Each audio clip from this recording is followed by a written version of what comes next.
At this time, I would like to call the meeting, the regular meeting of the City Council. Today is Monday, September 14th, and this meeting is now called to order. Could we all kindly please rise for the pledge to the flag? Pledge allegiance to the flag of the United States of America and to the republic for which it stands, one nation, under God, indivisible, with liberty and justice for all. Thank you. Okay, at this time, may I have a roll call, please? Ms. DiGiovanni, Present. Ms. Manalo,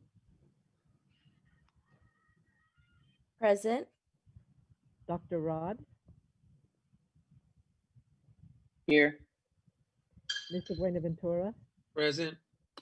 Mr. Sylvester. Present. Thank you, Madam City Clerk. The next item on the agenda is we're going to have a few presentations tonight. So I'd like to first start off with the Bayshore Neighborhood Community Food Assessment. And I'd like to turn it over to Ms. Stephanie Chow and Tiffany Zhao of Stanford School of Medicine. Good evening. I see you, Tiffany. And do we have Stephanie with you? Oh, yeah. Yes, I'm present. Okay, great. Okay, the floor is yours. Good evening, Honorable Mayor and Council members. Before Stephanie and Tiffany give the presentation, I just wanted to briefly provide some background information. So in September 2018, in light of the proposed redevelopment of Midway Village, the Housing Division applied to Get Healthy San Mateo County for funding to look at how access to amenities can be improved for residents in Midway Village. Get Healthy San Mateo County, a program of the County Public Health to build healthy and equitable communities, worked with housing staff to refine this proposal, which resulted in a proposal to conduct a community food assessment for the Bayshore neighborhood. In May of 2019, the council accepted and appropriated funds for the Bayshore Community Food Assessment. The city partnered with UC Cooperative Extension to conduct the assessment, which led to a partnership with Stanford University School of Medicine when 2 of its graduate students were hired as research assistants for the project. I now present Tiffany Zhao and Stephanie Cho, who worked on this project and will now be sharing their findings. Thank you, Linnell. Thank you. Thank you, Linnell, for the introduction. Good evening, Honorable Mayor and City Council. Thank you for this opportunity to share our findings from our Bayshore Community Food Assessment. My name's Tiffany Zhao, and I'll be presenting with my colleague, Stephanie Cho, and we're 2 Stanford graduate student research assistants for this assessment. The goal of this project was to assess the current access and nutritional needs in order to improve the health of Bayshore residents. The diagram on the right highlights the potential downstream and upstream impacts of a community food system assessment. A key part of a community food assessment is the input from community members and key stakeholders. Our timeline for this assessment took place over the course of a year and spanned the onset of the COVID-19 pandemic. We interviewed 7 community organizations and 14 residents of the Bayshore neighborhood and conducted an assessment of grocery stores in or nearby Bayshore utilizing the USDA's Nutritional Environment Measured Survey. At this point, we're in the initial stages of disseminating the findings. So through our assessment, we learned that the Bayshore is an evolving neighborhood with new oncoming housing, development, and economic investment. Additionally, the Bayshore is currently designated as a low income and low access census tract and is a relatively geographically isolated neighborhood. The dynamic interactions of these various factors bring to light obstacles in food access experienced by residents. We would like to note that the following key findings are based off our interviews with residents and key community leaders and our grocery store assessments. The recommendations are intended for the Bayshore community members and organizations, key stakeholders, and government agencies. These are opportunities to be considered in order to improve the food access in the Bayshore neighborhood. Our first key finding found that the Bayshore community is an evolving neighborhood with a strong sense of community identity and a rich history where people from different cultures live alongside each other. This word bubble depicts phrases and words used by residents and key community leaders to describe the Bayshore neighborhood. The general theme was that the Bayshore neighborhood is a tight-knit, diverse, and quiet community. Considering the finding that the Bayshore is a tight-knit and evolving neighborhood, we recommend to explore options to support a resident-led community advisory board, which is a collective group of community members and organization representatives. The intent of the Community Advisory Board is to function as a community-led and community-driven body in order to elevate the community voice for the current and future development of the Bayshore neighborhood. Our second key finding is that the majority of residents purchase groceries outside of Bayshore due to a lack of grocery stores in the neighborhood. This map depicts chain grocery stores located within a 4-mile radius of the western boundary of the Bayshore neighborhood. The heat map depicts various categorizations of household median income, where red areas signify lower median household income and green areas of higher median household income. Overall, the map highlights the lack of chain grocery store investment in areas of lower household median income. For Bayshore seniors or individuals without cars, accessing full-service grocery stores may be an obstacle in obtaining healthy foods. Because of the lack of nearby grocery stores, coupled with the increase in housing development in the Bayshore community, we recommend exploring options for a new grocery store or food cooperative that is designed and informed by the needs and wants of the community members. Our third key finding has shown that the COVID-19 pandemic has impacted food access and increased food insecurity in the Bayshore community. As shown in the table, there has been an increase in number of households utilizing emergency food resources from Second Harvest Food Bank. Most notably, comparing February to July, Mid-Penn Boys and Girls Club has seen a quadruple increase, and Peninsula Family Service has seen a double increase in the number of households receiving food distributions at these sites. Due to the impact of COVID-19, many households have seen an increase in need for food resources in the Bayshore neighborhood.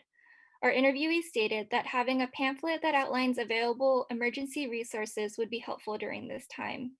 It is important to note that it's important that those who need these resources have access to information to seek these resources, especially isolated seniors and working parents in the Bayshore neighborhood. Our recommendation is to circulate documents on resources available to the Bayshore neighborhood and target individuals who are most vulnerable to food insecurity during the COVID-19 pandemic. Our fourth key finding is that for those without private cars, public transportation is a main transportation method Bayshore residents use to access food. So the map on the left depicts public transit stops within the Bayshore neighborhood. In blue are the Muni line stops, and in red are the Bayshore shuttle stops. These lines connect Bayshore residents to the rest of the peninsula. The closest Bayshore shuttle from Midway Village is approximately 0.2 miles, and the closest Muni stop is 0.5 miles. This distance can be a challenge for residents, especially seniors. The table on the right shows annual trends in Bayshore shuttle ridership. It depicts a general increase in ridership of the Bayshore shuttle, which highlights its growing utility as a transit line for residents. In light of this finding, we recommend maintaining current transit routes, which are crucial to food access in Bayshore. Additionally, additional routes, transit stops, or more frequent services will help improve food access in the future. Exploring routes that link passengers to other essential services such as ethnic food markets, hospitals, pharmacies, and/or banks will be important. And new routes should consider adding an additional stop closer to Midway Village. Our last key finding we found from our interviews is that the Bayshore community would like additional food resources that incorporate youth empowerment, community design, and provide accessible fresh fruits and vegetables. Some ideas mentioned by our interviewees for improving food access include community gardens, a youth-led food truck, and a farmer's market.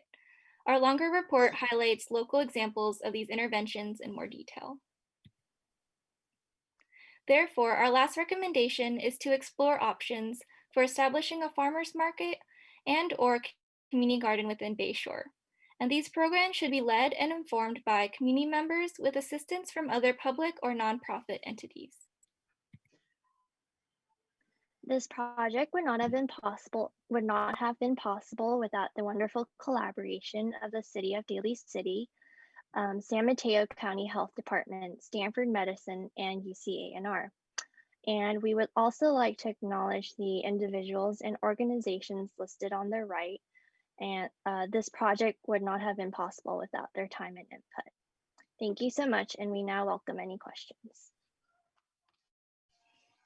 Okay, Stephanie and Tiffany, thank you so much for your presentation. Very, very in-depth, and you've definitely verified and validated the needs that that we feel is definitely apparent in the Bayshore neighborhood. I'd like to thank you for that.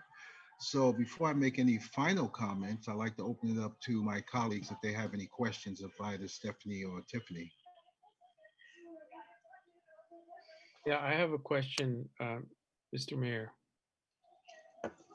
Sure, Councilmember Buenaventura, please.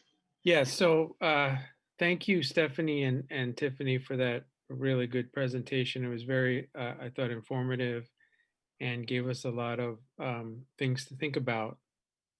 So some of the questions I had, so you talked about the ideas or what your findings are that the Bayshore area needs some basically stores for food, for groceries, I imagine.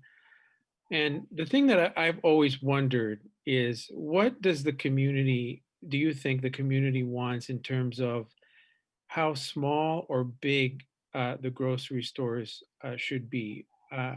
So the thing I wonder is the community more interested in like a major store like a Costco, or are they thinking more of something like a Lucky's or Safeway, or are they thinking more of smaller type stores in the neighborhood, like you know, maybe the smaller Trader Joe's or Sprouts or something like that? And I'm also interested in the idea, because I think this is an opportunity to avoid the gentrification of the area. And so I wonder if that is a concern that the community has, and what are your recommendations regarding what you think the community is seeking in terms of yeah, these grocery stores that we are looking to try to improve the neighborhood with. Thank you. Yeah, thank you so much for the question. I would just like to start off by saying I think the community is really open to having a new grocery store.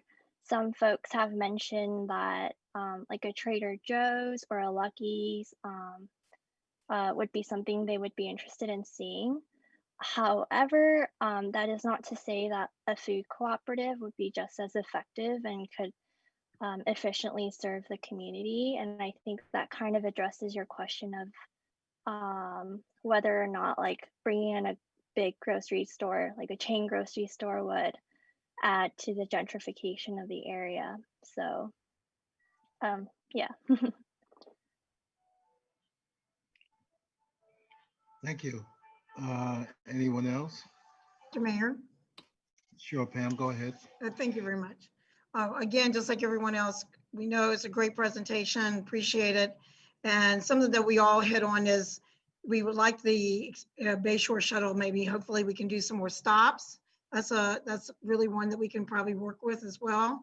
and identifying the farmer's market, and where that placement would be probably key, because I think that you did a great job of identifying something that we all know. When we see our little seniors over there, they walk to their meetings down at Lawson Hall, and they really don't have autos, and it's hard for them to get up certain areas in the hill.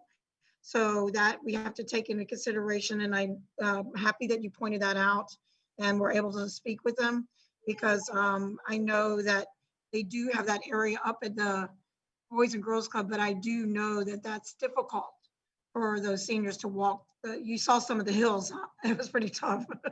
So, so the placement of the farmer's market, like where it would be, and would we partner with the people that we currently have in ceremony, or how we would explore it? I think that's a great option, because it is a unique area. And I like that you even put in the exploration of the food co-op. Even if we did bring in something small, like a lot of them have mentioned Trader Joe's or something that's not expensive as well. We have to remember the cost for them, and that the transportation, and that the new development will probably also have some of that in there as well, to serve the low income in that area. And so that they can feel really connected and not have to go outside their own community. I think that that is really advantageous, because sometimes they even have to go to, I'm sure they talk to you about it, outside in San Francisco or some area, and they want to keep their dollars in Daly City, but they don't have a choice. So looking forward to, I guess, hopefully that you guys will be involved in the area of seeing where we can, how we can implement, maybe get grants from our county or a farmer's market to sustain it over in that area, and work with our partners, especially with the partners at the Bayshore School, and have that parking lot, like where they currently do the second harvest. So I don't know if they'd be interested, maybe to partner with that in an area that's flat for the seniors. So we can work that part out, but it's something that's long overdue. Appreciate it, and hopefully we can move. I know it's COVID, but actually even more need. I know that they're having boxes delivered, which I appreciate, by someone in the Bayshore picks up their boxes, the food from Second Harvest, and delivers it to them. But hopefully ongoing, so they can feel a little more independent and have access. So I hope you will be involved in this from henceforth, and working with us and seeing if we can identify the next steps, how we get grants or whatever. And thank you, Linnell, as well. I know you work together, all together, and that's very appreciative, because it's flourishing over there with such great love and community and pride. So we want to keep it that way. So thank you so much. This is a big excitement step in the middle of this COVID. So we can move forward and at least start somewhere, whether you recommend starting with the farmer's market or some point to start for access. So thank you very much. Appreciate it. Thank you, Mayor. Thank you, Councilmember. Thank you, Councilmember DiGiovanni. Anyone else have any comments? Mr. Mayor, I'd like to make a comment. Vice Mayor Manalo, sure, you got the floor. Thank you so much. First and foremost, yeah, thank you so much, Linnell, for taking the initiative to do the reach out and really apply for that grant, and partnering with Stanford Medicine to do this extensive survey for the community, in our community in Bayshore. I think it was mentioned earlier, this just reinstates what we've heard from community members for many years around just the food desert, and also just access to healthy food.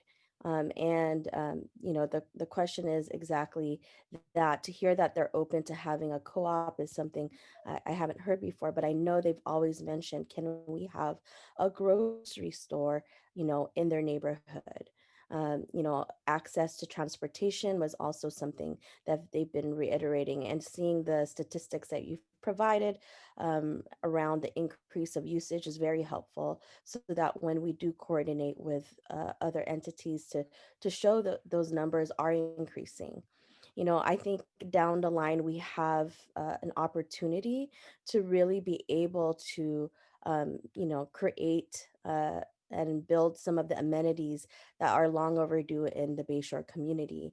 And that's something down the pipeline. We are working currently on building affordable housing on our Daly City land, but that's one piece of it.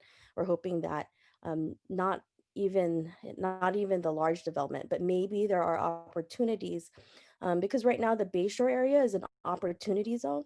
And so maybe there are areas and pockets, not even, that are very close to the school or whatnot, but maybe there are some of the empty lots that could actually be utilized. And these are some ideas I'm bringing forth, and maybe your team can look into it, and see maybe where there can be really some opportunities. Of course, with continuing working with the beloved Bayshore community, who really, as you mentioned, is close knit and really has this strong community um, over there. And you've sensed it probably from speaking to all of the leadership and community members who have shown that through your interviews. I just wanted to say thank you for taking the time and studying our community in Bayshore. And as mentioned, let's look towards what we can do as we move forward. So thank you so much. Thank you, Vice Mayor. Do we have any other comments? Yeah, Mr. Mayor, I would like to, I have like one question and one comment. I'll probably start with the comment first. So the comment is like, thank you to Tiffany and Stephanie. Just to reiterate, my colleagues on council talk about studying our community and really identifying what Vice Mayor Manalo was talking about in terms of a food desert, and it's talking and really contextualizing it within like today's unrest in terms of like systemic racism and how it's really related to environmental racism. So I want to commend you for identifying that. And my question is, from your study, why do you think that businesses or big large chains don't want to go there when they know that there's a huge need? Thank you for your comments. We've really enjoyed working with this community over this past half year, and during the coronavirus has changed a lot of our methods. But to your question, I would say that I think the low income status is probably a main factor of keeping businesses away if they can't provide income and profits within this community that's already receiving a lot of free food distributions. That could be a concern for why businesses might not want to invest in this area. But given the new housing that's going to be built there, I think there could be a potential for increase in economic activity and investment in this area. Okay, thank you, Tiffany. Looks like everyone's pro. Okay, everybody's there. Okay, is there any other comments? I had another question, Mr. Mayor. Sure. You mentioned something earlier that I sort of got concerned about when you said that it seems to be a communication issue also, and that you're recommending that more documentation be provided. So, I mean, did your study reveal that there is maybe a problem with Wi-Fi connection or internet connection with the seniors in particular? And I'm wondering, what is if you know, what is the availability of free Wi-Fi in that area? I know that in the library, for example, you can get the Wi-Fi for free, but is that something that's an issue in terms of the communication that we might be missing or needing to improve upon? Thank you. Thank you so much for the question. We didn't particularly look at Wi-Fi access in our surveys, which that's something definitely that should be taken into account too in the future. However, when we looked at lack of resources, it was more in regards to people who aren't embedded in these community structures, such as Midway Village, Lawson Hall Senior Group. people who don't have these resources that can help them find additional resources in times of need, such as the COVID-19 pandemic. So for like one example, I spoke to a senior folk who couldn't get the food deliveries that Midway Village seniors were getting because she was not a resident of Midway Village. So it's challenging for people who don't have that community structure or that social support, who aren't embedded in these structures. It's difficult for them to get the resources they need during these times. So in regards to seniors not having Wi-Fi, I'm not sure. I mean, I can say that most of them don't use email. When we try getting in contact with them, they preferred phone, like calling or texting, that sort of stuff. So that is something to consider in the future, I think, as well, that they might not be using email or social media to get access to these resources.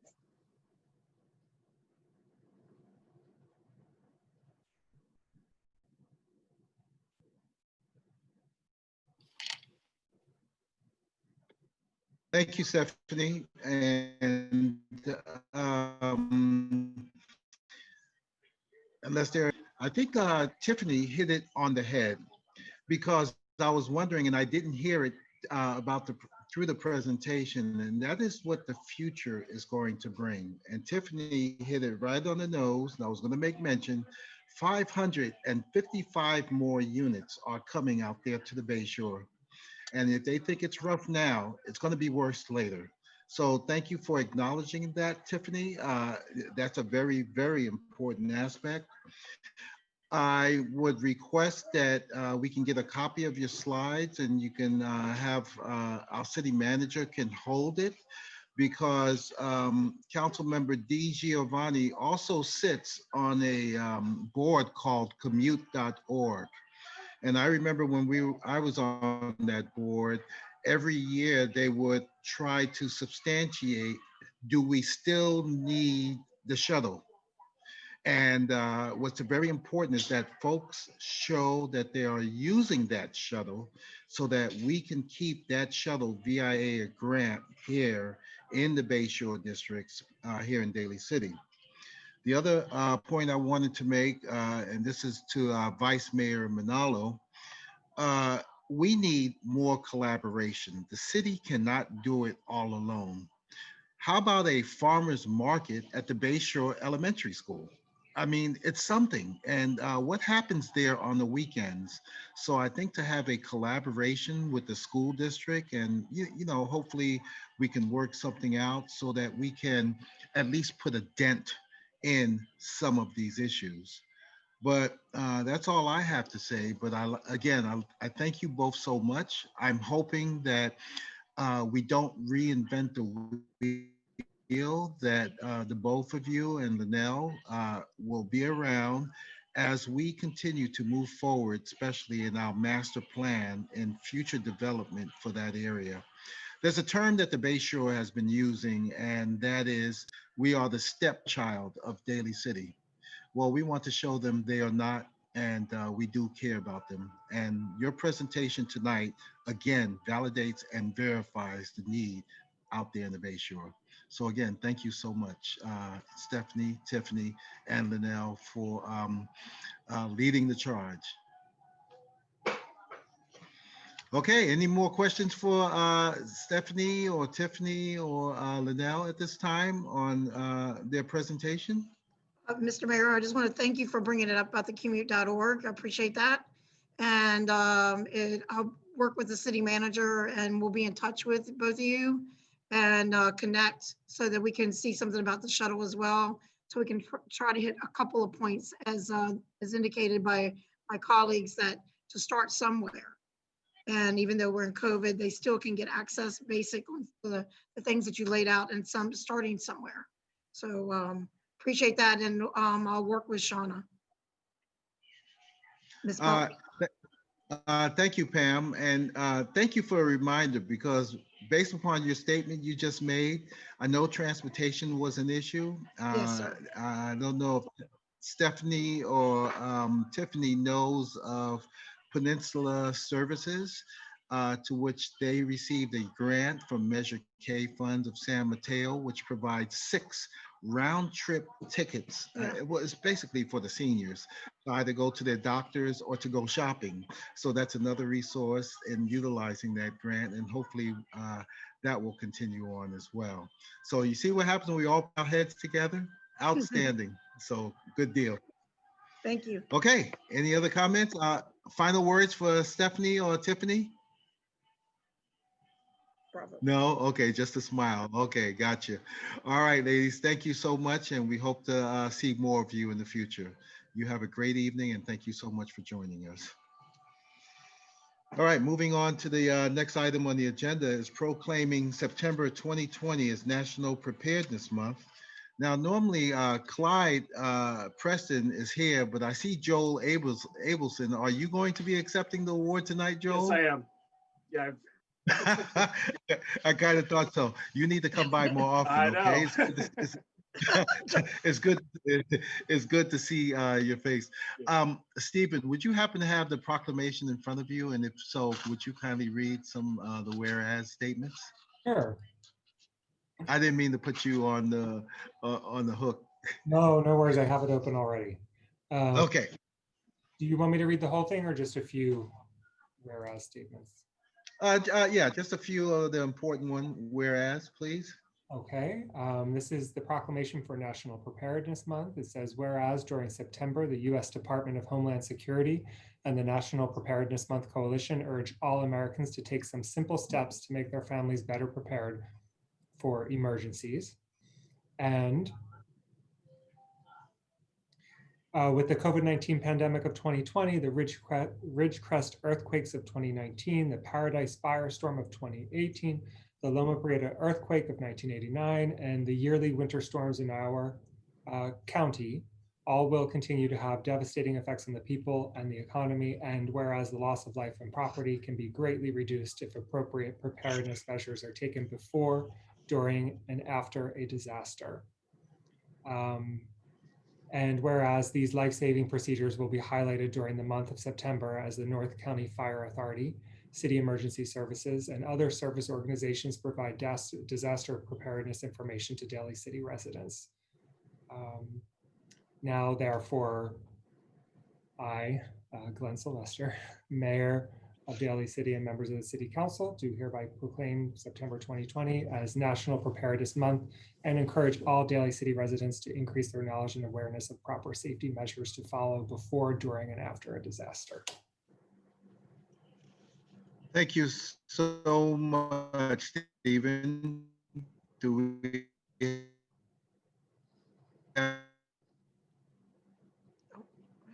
Hey, you're breaking up a little bit for me, at least. Yeah, other people are shaking their heads too. Where do you go? He's frozen right now. I think maybe if Battalion Chief Abelson might say a few words. Yes. Well, yeah. Thank you. Sure. Hi, everyone. Mayor, City Council. It's good to see everyone and everybody else, staff here. Yeah, Joel Abelson, Battalion Chief of the North County Fire Authority. I'm in charge of the emergency planning for the department. And so I think it's really an appropriate time, to be talking about this right now, not only the COVID, but with what's going on, statewide with the fires. I got to see firsthand a couple weeks ago, myself and 12 other members from North County Fire were up at the river fire in Salinas. We were really kind of ground zero there and saw, homes lost, the people there, and just to show how you have to understand that we're really, really tight on resources these days with so many emergencies. The resources just aren't there that we need. So we're really dependent upon individuals taking steps to make it, to help each other, because the more time we have to spend on your neighbor or yourself, the less time vice versa. So it's really important you take these steps to kind of prepare, and just makes, everything better for your community, yourself, and so forth. So, please go out there, look at the Department of Homeland Security has got a good website. We're working on our website, northcountyfire.org. We have some social media stuff that goes out constantly. We're always kind of working to update that stuff. But it's a simple things, making a plan, kind of thinking about these things. What happens if I have even if it's a smaller emergency, such as a relatives fired at my house, where am I going to meet my family to know that we all got the house, so that when we show up there, we know that you're safe and we can just work on the property and so forth. But yeah, watching, and when I was in Salinas, I was really watching one thing that kind of caught my attention that I didn't really, give a whole lot of thought was, I was like, work on the individual, take care of your house and stuff, but how people were dealing with their neighbors. They knew that certain people live by themselves, especially, a little bit older, so forth. So really, I would encourage you to really think about your neighbors too. This is, your communities or your family members don't live, what are they going to do? If we lose communications, how are you going to communicate with people? Is there someone out of state you can identify as if you contact them, let them know everybody's okay? Because there's nothing worse than not knowing where your family member is and whether they're safe or not. So use those resources. It could happen here for sure. With earthquakes, everybody kind of thinks of earthquake, but other emergencies happen here as well. So really kind of value. And I also encourage people to really use your social media to kind of spread the word. So if you go and think about it, talk about something, I know we always talk about the kits and how much toilet paper we can hoard, but we've seen that kind of thing. I think most people have prepared themselves for that. But think about the other stuff and the challenges you find. And I encourage you to share that with people on social media. See, I didn't even think about this. I didn't even think about, what if I had 20 minutes to get out of my house, what would I grab? And that's thing, last thing you care about is your clothes and stuff like that. It's the pictures, it's your important paperwork, the things you just can't replace. You really have to give some thought. So anyway, just, take a minute to kind of think about those things, check out these websites.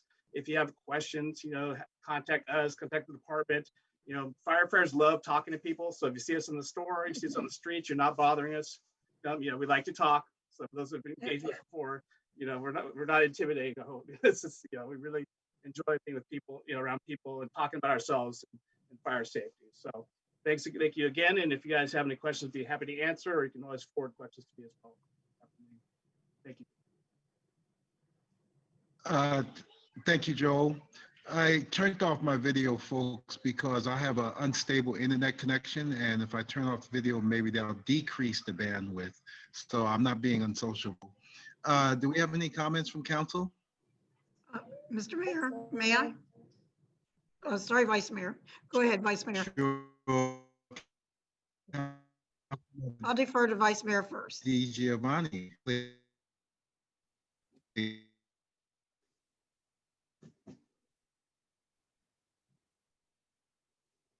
Oh. Can't hear the mayor. Okay, yes, Vice Mayor, you're unmuted. Oh, okay. Thank you. Thank you. Kind of lost you, but you're back, Mayor. Thank you. I just wanted to say, my goodness, thank you so much to all of you working the fires and just risking your lives for the community. And even more so now you're even saying, look, how can you create a plan? Because you never know what might happen in our communities. I think that just shows such care and leadership around preventive measures, because when the emergency does happen, you're kind of in a rush and, you want to be able to be prepared.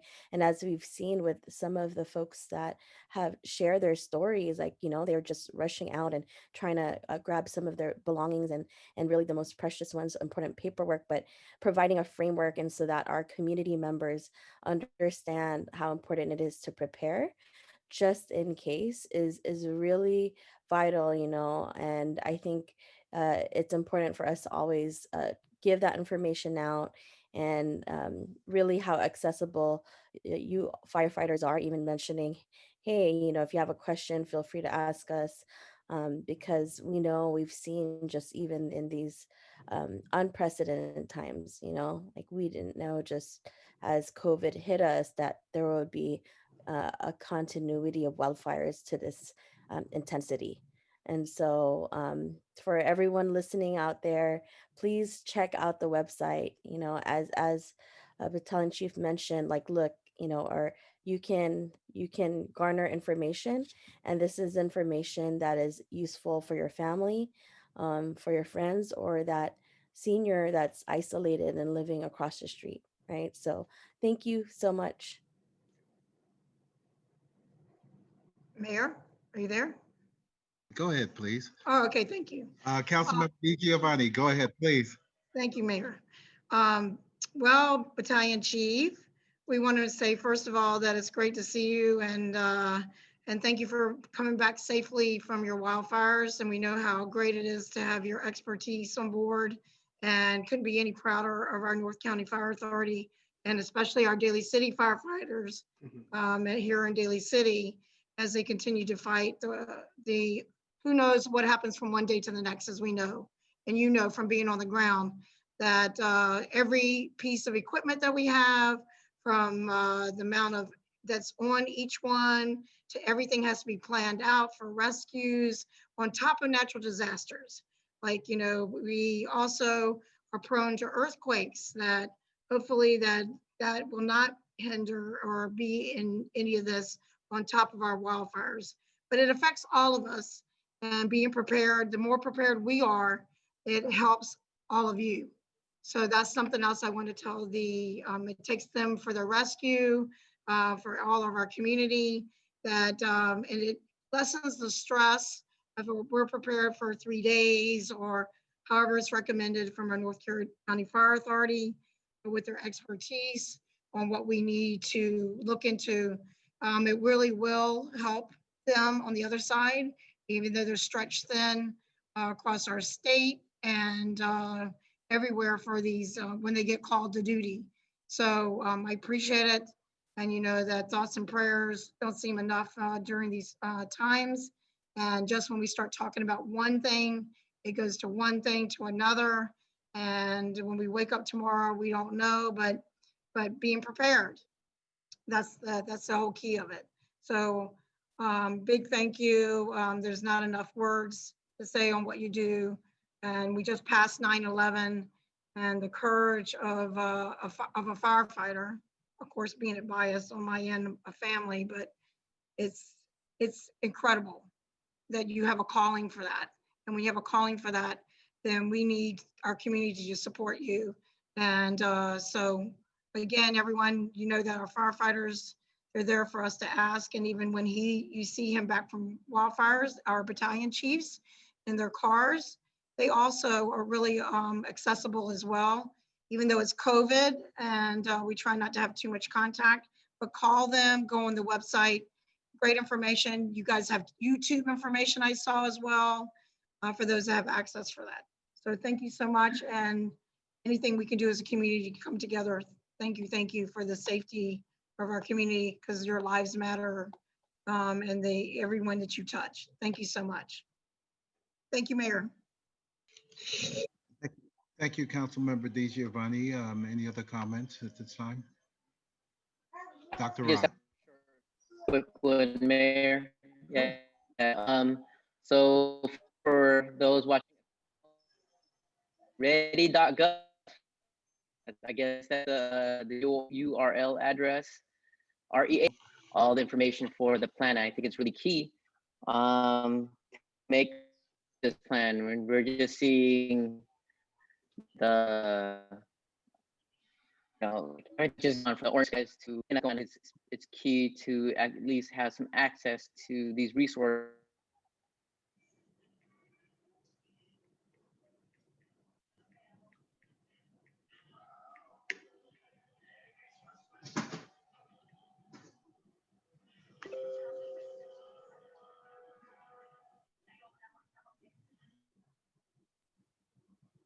Dr. Rod, you were frozen there for a minute.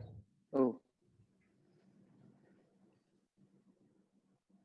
Yeah, I was done. I just want to promote the website ready.gov. Check out the website, pretty easy, pretty accessible. For everything you do. I'll pass the mic back to the mayor. Thank you, Dr. Rod. You were breaking in and out, but I heard that last word, mayor. So anyway, all right, thank you so much. Joel, I didn't know if I saw your picture of one of the firemen sleeping on the grass on site, or was that you sitting in the truck with carbon all over your nose and the front of your face? But anyway, I say that to say this: we are very, very proud of and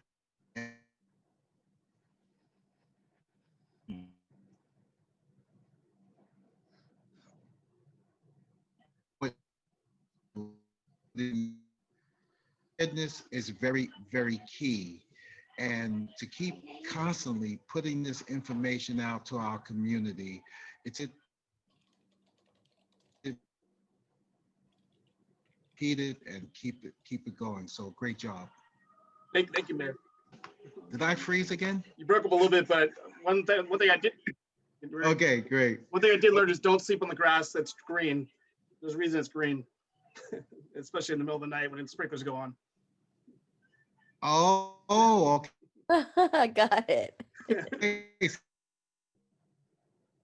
See, yeah, so you can't teach an old dog the trick. I just learned something. All right, thank you so much, Joel. On. The next is something proclaiming September 15th through October 15th, 2020 as Latinx Heritage Month in Daly City. And what I would like to do is turn it over to Eduardo Bolanos, who's a Recreation Services Supervisor, and Ms. Abigail Corcio, Daly City Youth Advisory Committee member. I think this is the first time we had a Youth Advisory Committee member at our council meeting, and we are so proud to have you. So I'll turn it over. Take it away. Oh, I believe there's a proclamation.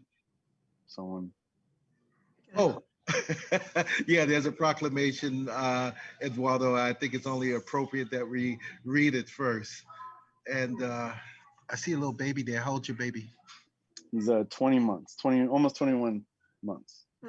Oh, Yes. oh, stop hiding the baby's face. We want to see. Okay, Stephen, you got the floor, please. Thank you. So this is a proclamation proclaiming September 15th through October 15th as Latinx Heritage Month in Daly City. And it says, whereas each year we take time to recognize how California's growing Latinx population enriches our state and strengthens our cultural and economic ties to Mexico, Spain, and Central and South America. And whereas according to the most recent statistical data, the current Latino/Hispanic population in Daly City is more than 25,000, or roughly 23.6% of the city's population.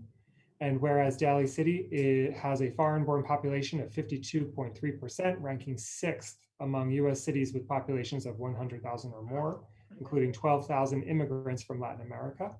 And whereas Hispanic Heritage Week was first observed in the United States in 1968 and was expanded in 1988 to cover a 30-day period starting on September 15th and ending on October 15th. And every year since then, it has been commemorated in Daly City with an annual celebration since September 2002. And whereas as part of Latinx Heritage Month, Daly City also commemorates the anniversary of independence for the Latin American countries of Costa Rica, El Salvador, Guatemala, Honduras, and Nicaragua on September 15th, and further commemorates the independence of Mexico and Chile on September 16th and September 18th, respectively. Now, therefore, I, on behalf of Glenn Sylvester, the mayor of Daly City, and on behalf of the City Council, do hereby proclaim September 15th through October 15th, 2020 as Latinx Heritage Month in Daly City, and does hereby encourage all citizens to join in learning about and celebrating the contributions Hispanic and Latin Americans have made to our community.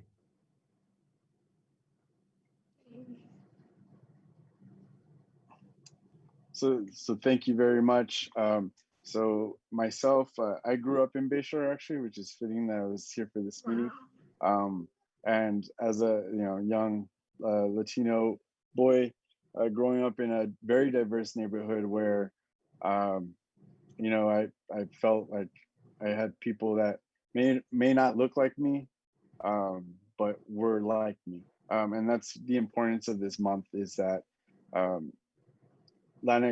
the Latinx community is so diverse. It goes by country, by region of that country, to family. And each family has its own history and its own heritage. And I mean, he ran off, but the reason that I want to make sure that, this is represented every year is that, now I have a son that I can pass on my heritage, my legacy, my family's legacy by learning, and it reignites my curiosity to find out more about who I am and where I came from. So And in light of COVID, where we would normally have a big celebration with over 200 of our community members and information booths, last year we had a food truck, performers, because we can't do that. Library and Recreation will be celebrating by social media posts. We'll be putting different things out there, just scattered throughout the month to celebrate Latinx Heritage Month. So, and I wanted to make sure that Abby was here because she is one of our Daly City Youth Advisory Committee members, but she's the only Latina on that board. So I thought it fitting that she'd be here to help recognize the month.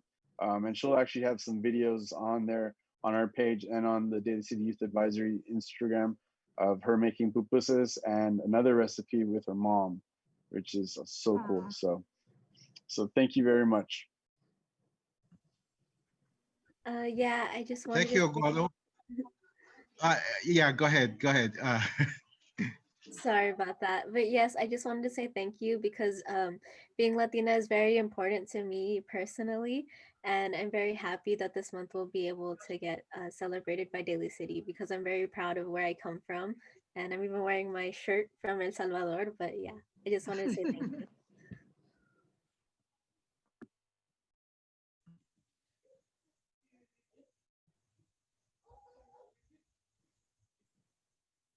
Mayor? Is he there? Yeah, go ahead, Vice Mayor. I'm still having issues. I'm gonna move. Go ahead, Okay. please. Thank you, Edgardo and Abigail. I think we're not celebrating like you mentioned last year, but being able to continue to celebrate virtually. And I love that both of you are here and Abigail representing this very intergenerational celebration of the continuity of celebrating culture and heritage. Edgardo, I have a 20-month-old baby who does have a Latinx heritage, and is so important for him to also know his roots on that side of the family. And so it's wonderful to see young people here that are very proud of their heritage. And exactly as you mentioned, growing up here in Daly City, Edgardo, it's that multiculturalism and diversity that we saw and continue to see that is so special in the city that we have. So just looking forward to celebrate. I will be watching online and supporting and reposting for Latinx Heritage Month. So congratulations. Thank you. Mr. Mayor? Okay, thank you, Vice Mayor. Yes, Pam, please. Yeah, thank you. Well, Eduardo, to hear that you came from the Bayshore is so wonderful that it just happened to be here tonight is no accident. So because it still blooms with the Latinx heritage over in that area and throughout Daly City, as you know, and to have you as on our staff, and you are head of the advisory, the student advisory. I mean, you do so much for us, and that hopefully we can celebrate all the Latinos and of every background. Like you say, they all bring something, everybody brings something different to the table, but at the same time, they bring the heart. And when you bring your corazón to the table, and it all the same, right? It all beats. And it beats to that beat, the Latin beat that we all celebrate so much and have so much fun. And that's part of that beautiful culture that you come from. And that is a part of the dancing and the music and life, celebrating life. So, and to Abigail, so from El Salvador, you know that it is a beautiful, beautiful place, beautiful hearts, beautiful souls. I've had the unimaginable experiences of going to every Spanish speaking country and throughout my life. And for me, the heart filled and the warm filled, and they just bring you in, they give you empanada, just the little small things, but about the food, just like many other cultures, right? But to be a Latina, and some people identify as Hispanic, is that in Daly City, we want to make sure that everyone is included. This is inclusion. And when we celebrate together, we want to share it with other people that are not from that. So you can, and I see that in you, Abby, that you can celebrate, and Eduardo being there with you. I know that's a great experience as well. So we're so blessed to have you in the community and looking forward to it. And maybe dancing is a big part of it. So I look forward to the music and reposting and figure out, maybe even if it's not just this month, that maybe we can do a virtual, some kind of celebration and figure it out when we figure out more about where we're at with the COVID. Because I know Eduardo and Abigail, there's many things we can do about it. But thank you from my heart to yours. It's very special. So very corazón. So gracias en todo. Beautiful. Thank you. Qué bonita. Thank you, Councilmember DiGiovanni. Do we have any other comments? Yes, Mr. Mayor, I'd like to comment very briefly. Edgardo and yes, Edgardo and Abigail. Oh, my internet is not messing up right now. But I just want to say thank you for all the work that you do for Daly City. I think coming from a city council, the only city council in the state of California that passed our support for ethnic studies model curriculum, like we really appreciate this celebration, right? And I encourage everybody to, pick up books, pick up and understand the histories of the diaspora of Latinx. Also talk about like even the history of this land, like we're on occupied Ramaytush Ohlone land, right? And this is indigenous land, and the work that we do here is to the work of the ancestors of this land, to take care of it, but also recognize the original peoples of this land, and to know that in the spirit of like a lot of my mentors, where they start their classes with this poem of in Lakesh, of like you are my other me. And I feel like that's what we try to do in Daly City is we respect other folks like we're respecting ourselves, right? You treat yourself like, if you hurt somebody, it's like hurting myself. Or if I treat other people, then we treat other people the way you want to be treated. So thank you. And I'll be there to support in virtual land, right alongside y'all. So thank you.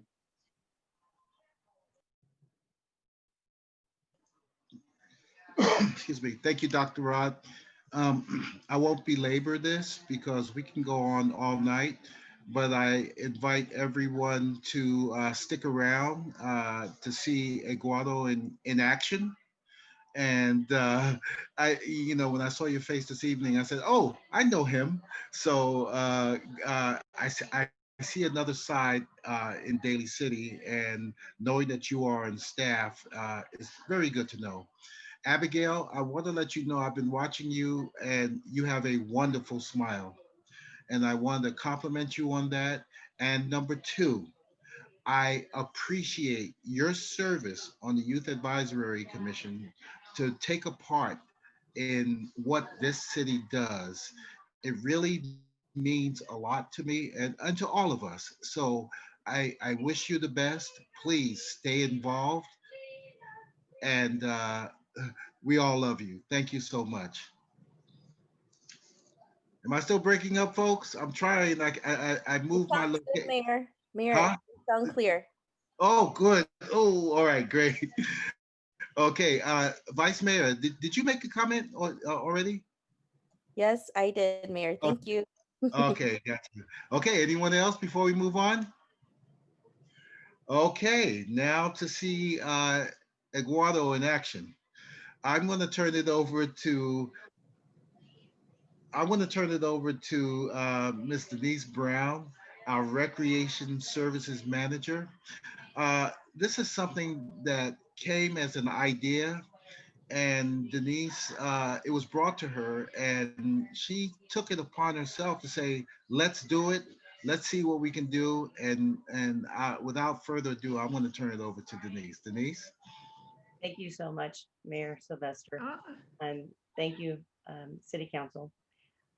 Before I go into Daly City Sliced, which you're going to really enjoy because everybody enjoys food. So I wanted to give you a little overview real quick about kind of where we were and where we are now in recreation and library.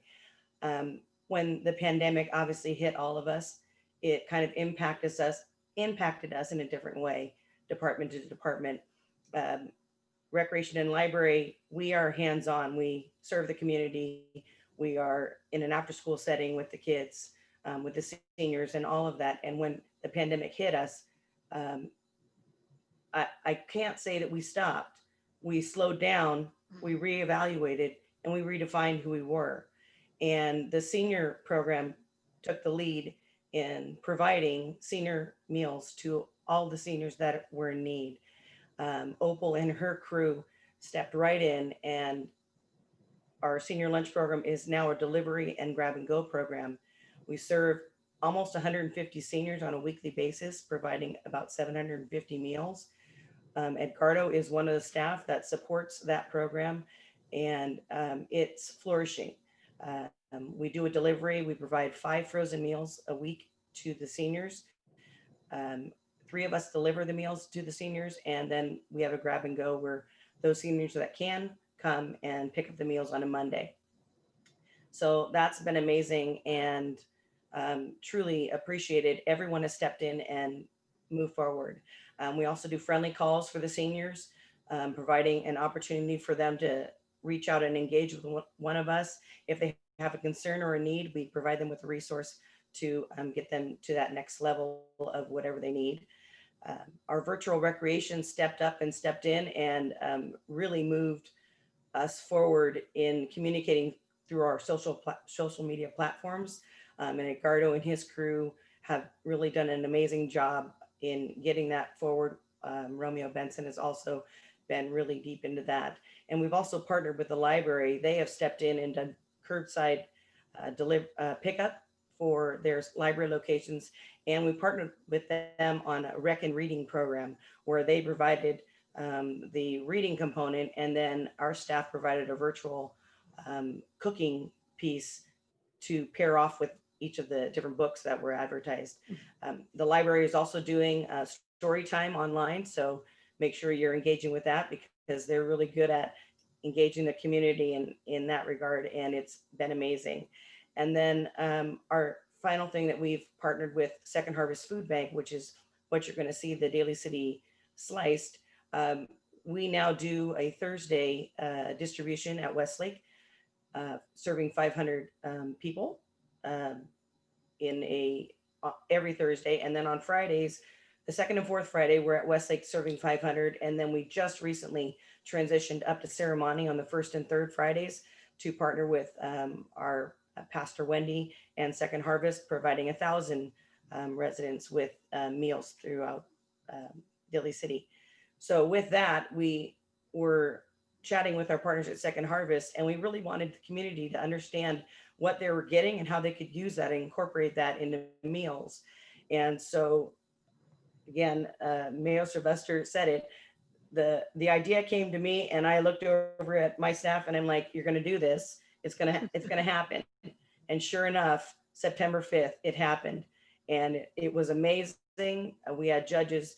Mayor Sylvester was one of our judges, myself, 2 representatives from Second Harvest Food Bank, and one of my part-time employees that does the cooking projects virtually for the community. So without further ado, I would like to introduce you to Daly City Sliced, and be happy to answer questions afterwards. Thank you.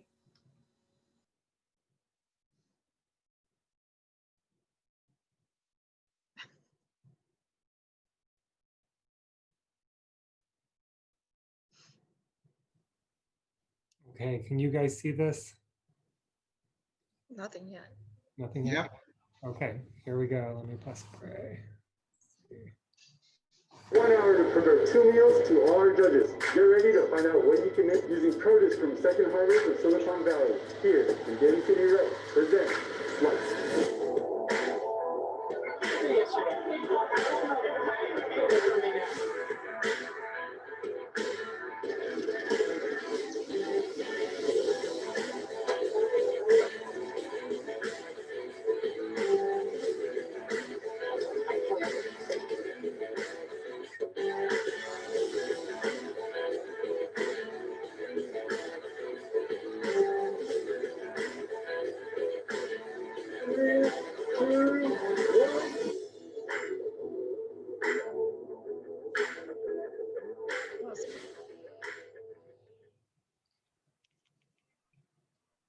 Thank you. Thank you.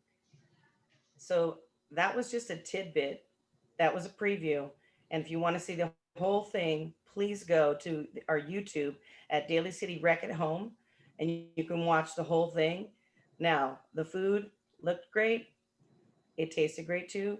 I was one of the judges. David Zetzer, Brian Flowers, Opal Fuller, and Angelo Ignacio were the chefs. And it was a great time. So if anybody has any questions, I'd be happy to answer them. Or Ricardo too. He was our amazing host. Mr. Mayor. Great. Great. Thank you, Denise. Councilmember DiGiovanni. I just want to say it's so outstanding that what even from the beginning when you went through the whole list of how you guys readjusted, Denise, that you didn't miss a step like in serving the community. You guys just continued it. I can't be any more prouder because actually it's so overwhelming with the heart that you guys serve the community because you guys are a part of the community and it shows. It really shows. Everything from the second harvest to the Opal in the kitchen and serving the meals, the deliveries. I mean, the COVID hit and you guys had really no downtime and you just did it. And I know it was like probably, and you didn't even act like you didn't complain, nothing. Everybody pitched in from every area. Everybody readjusted. Everybody was just there knowing that how they could serve the community. The library came in, they did the curbside and you guys coordinated together. I mean, it's incredible. And to the city manager, we are so blessed to have all of you, Denise. And now seeing this sliced, it's so invigorating. It's a positive. It's so like in these days and times, this is what we need. And showing the talent off of Brian and David and order a host. Wow, this is great. And calling the name sliced, even that. So the food looks delicious. We can't, by virtual, but if this is just the beginning, I cannot wait to see what is next.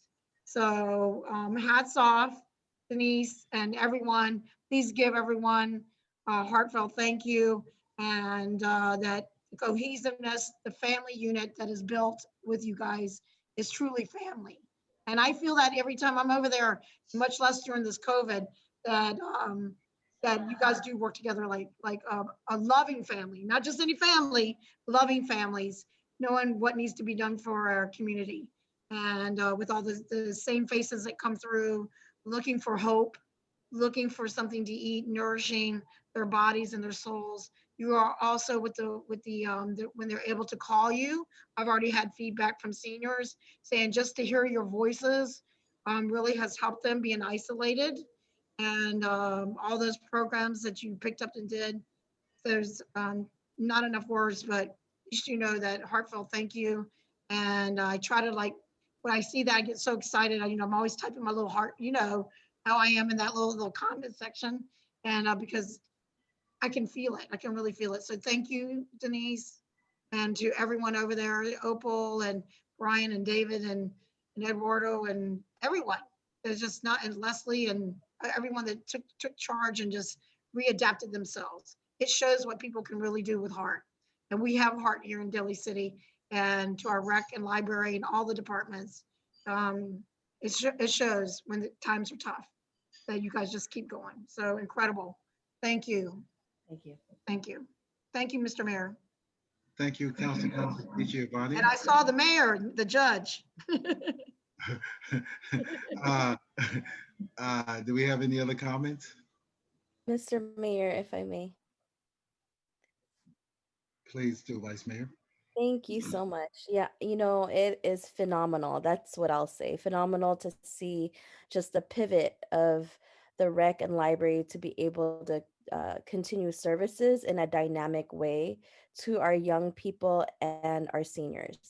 And it shows a lot of creativity, and it also shows a lot of care, continued care for our community, from being able to shift to virtual, and also keeping in touch with our seniors who really look to that, not only for the food for the program, but really that interaction right? The interaction, seeing one another and having to pivot, they may not all be on digital, but calling them is so important, and hearing that voice is so special. And I think that to each and every one of you who really thought of ways to continue to connect, what you are public facing of our city of Daly City on the front lines, and to see how it's pivoted in a very exciting manner. Even that sliced series, right? Well, it'll be a series, and showing people, look, I mean, this is the food you're getting, and you can actually create all these dishes. I'm sure Mayor Sylvester has some comments about the food he eat, down the line, but it just is really amazing around really community coming together, and it's really kudos to the staff and each and every one of you really moving in these unprecedented times, and so proud, really so proud to see what has transpired. Thank you. Thank you, Vice Mayor. Okay, anyone else? Yes, Mr. Mayor. Right. I want to say that I don't know if many of you know this, but I actually tried out for Master Chef many, many years ago. And I actually made it through several rounds of it. And so when I saw this, I got really jealous. I mean, I was like, I want to do that. But yeah, so I think this is just a great idea, and it makes you feel proud that you're living in a city that is innovative and has these great ideas of how to really get creative with food. And so I applaud you and your staff for coming up with this and the execution, and I'm ready to see more. So thank you very much. Thank you, Councilmember Buenaventura. Okay. Well, Dr. Rod, did you Yeah. go ahead? I just want to commend Denise Edgardo again for just reiterating everything on the council saying, like learning how to pivot in these situations. And, it's easy to just pack it in and be like, oh, we got this is it, but finding another way of being creative, finding another way of engaging our citizens. And, one thing that's beautiful about going online is that we're not just like reaching our our citizens or residents of Daly City, but now we're being global citizens to the rest of the world to show what Daly City is about, and to show like the talents that we have, what we do in our city, that we're not just this quiet suburb city, but we're actually doing something really creative. So thank you. Thank you, Dr. Rod. All right. I'm going to start at the top. And Ms. Maltby, I want to let you know that I especially am so proud of the staff that we have in Daly City. What they do, Denise presented another side that I wasn't too aware of, and that's recreation and libraries. She has opened up my eyes as to how important both these divisions are. And you are to be commended. And Denise really made you look good. And I can go on and on. Now, getting to Ray Buenaventura, Councilmember Buenaventura, he is exactly correct. I have tasted his food, and that man can burn. So if we're going to do something later on, please consider calling him in. Now, I see Leilani smiling. Leilani, this is for you. When I did not hesitate for a moment, because if it has something to do with food, I am there. So Leilani, thank you for the opportunity and giving me a call. For Eduardo and Denise, I said it on the clip. I can't stand cauliflower, but when Opal and was cutting up everything. I said to myself, I'm not going to eat that. But the dish, some curry with a skewer of tomato and I think it was turkey on it. I mean, curry is not something that you eat every day, and it was outstanding. Uh, the other gentleman made something loco moco, and loco moco with the gravy up on top, and you can add radishes to it, and java rice. Oh my goodness! So Pam, you were asking. I wonder how it tasted. Oh my goodness! Words can't explain. And you also see the personalities involved there, and to see the other chefs. One chef even said, "I give up." And but that wasn't on tape. And but they work together. So I don't know. Kudos to everyone, and Denise, I commend you as well because you really pushed it and you let them go.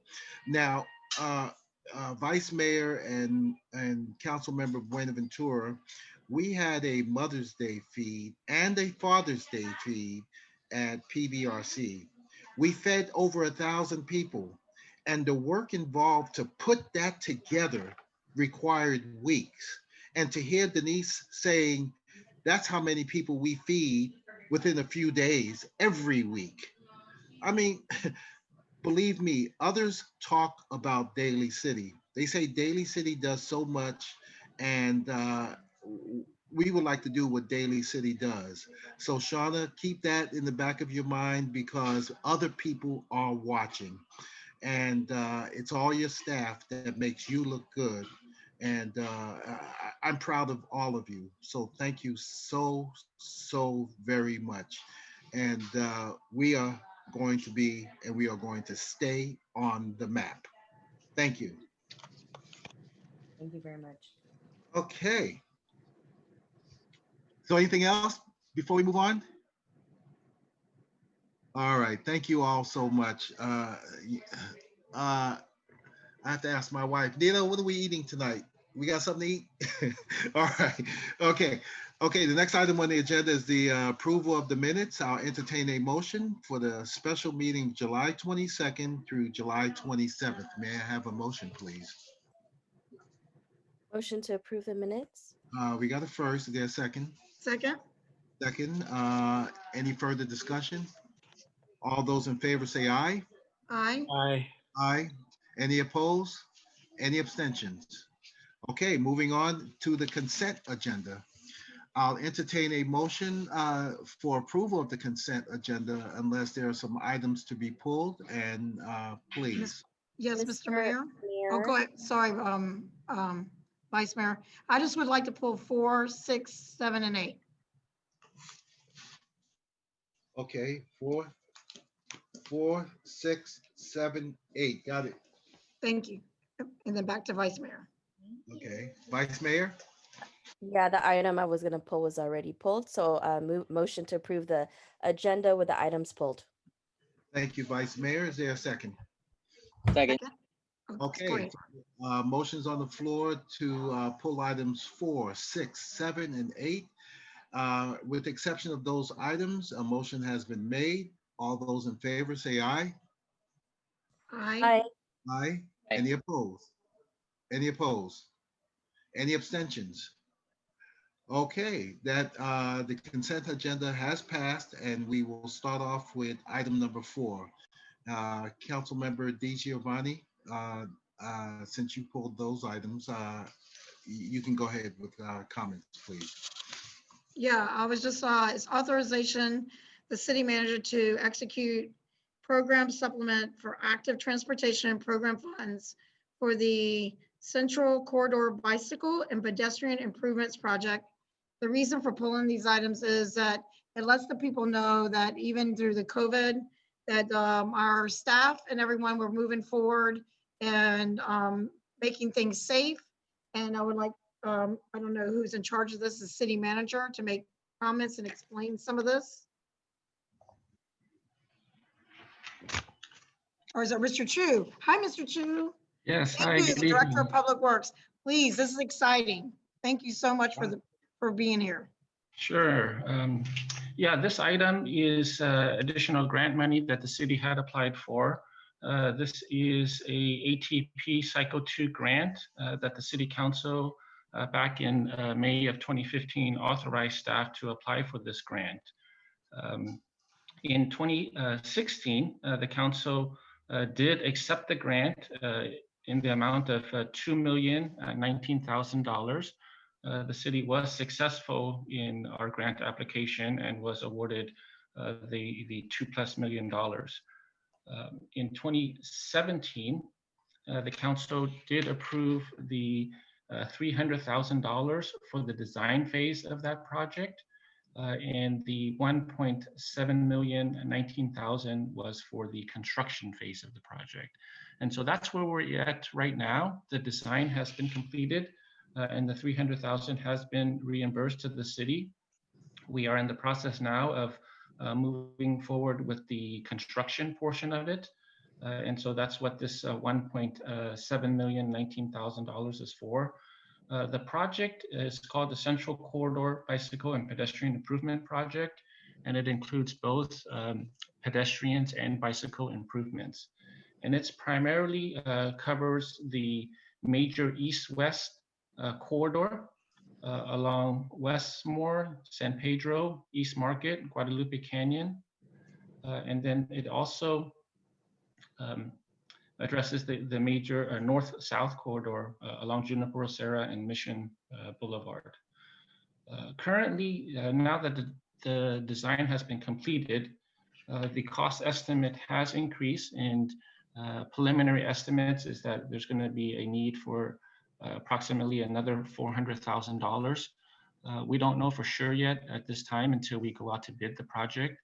And so when the time comes, after we have received bids, we will return to council if needed to request appropriations to cover the full cost of the project. The recommendation for tonight is basically for the city council to authorize the city manager to execute the program supplement and other necessary documents for the grant fund reimbursement. For the $1,719,000. So I'd be happy to answer any additional questions that the council may have. Thank you. I just want to say thank you, Mr. Chu, that even under this, you amaze me when you and your team look for grants to help our city and you continue on. You too have not missed a beat during this COVID situation, and work has continued.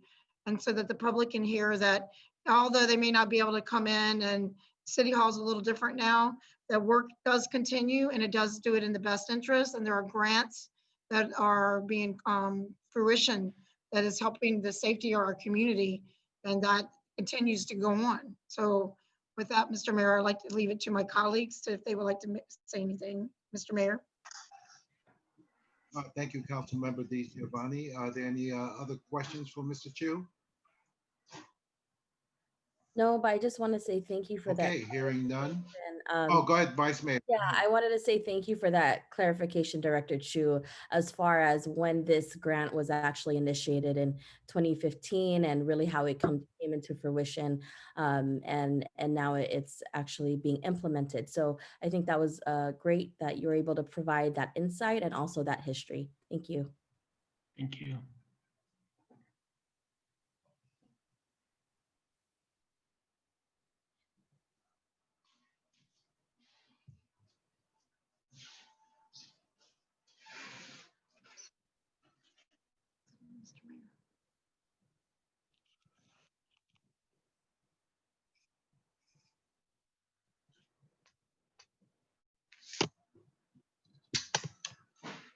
There's the mayor.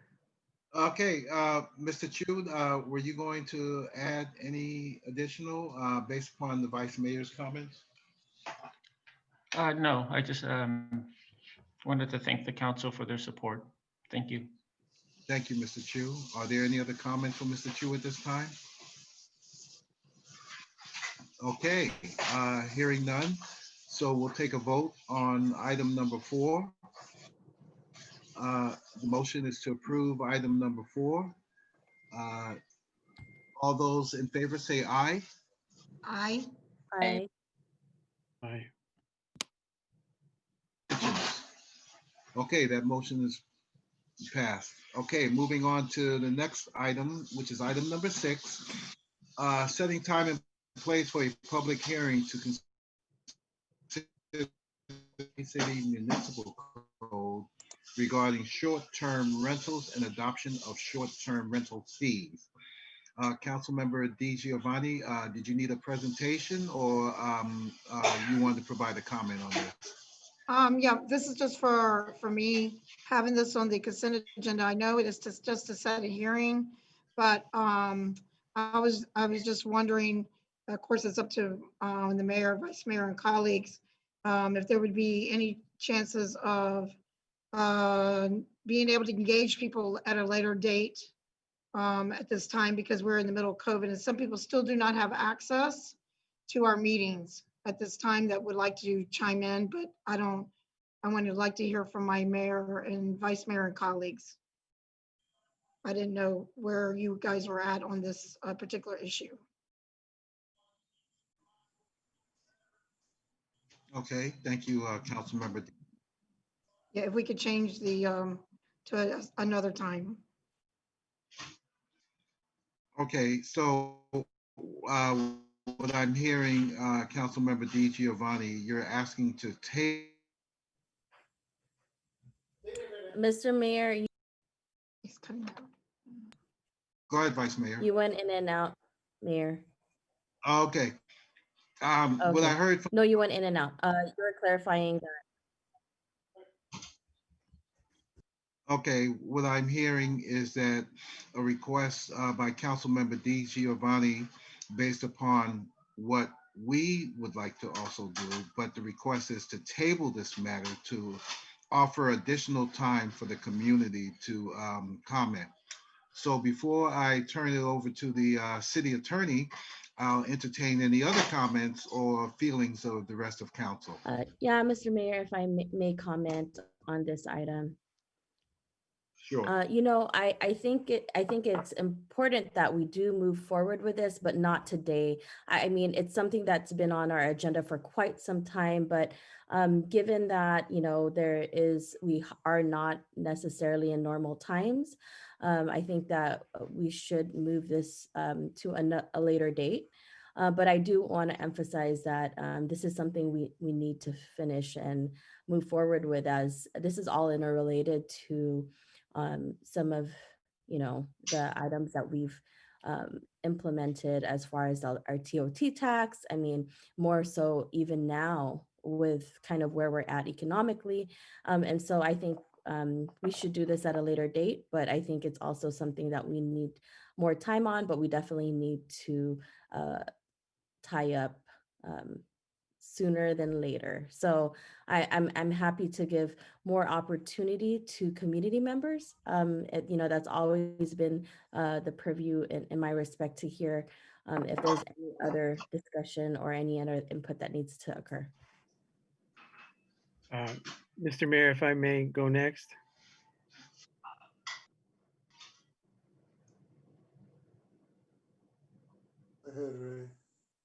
Okay. Okay. May I go next, Mr. Mayor?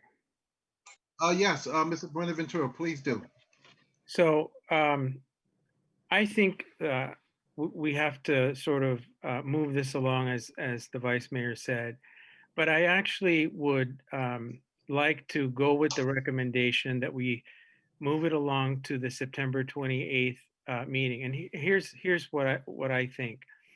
So we have been taking input and going back and forth on this for a very long time. And we are losing revenue opportunities because of the delay in not getting our policy done. And so when we say we're moving forward on the as the staff is recommending on the 28th, what we're doing is we're having a public hearing on the 28th. So the public is going to have an opportunity to fully weigh in again, like they've done in the past.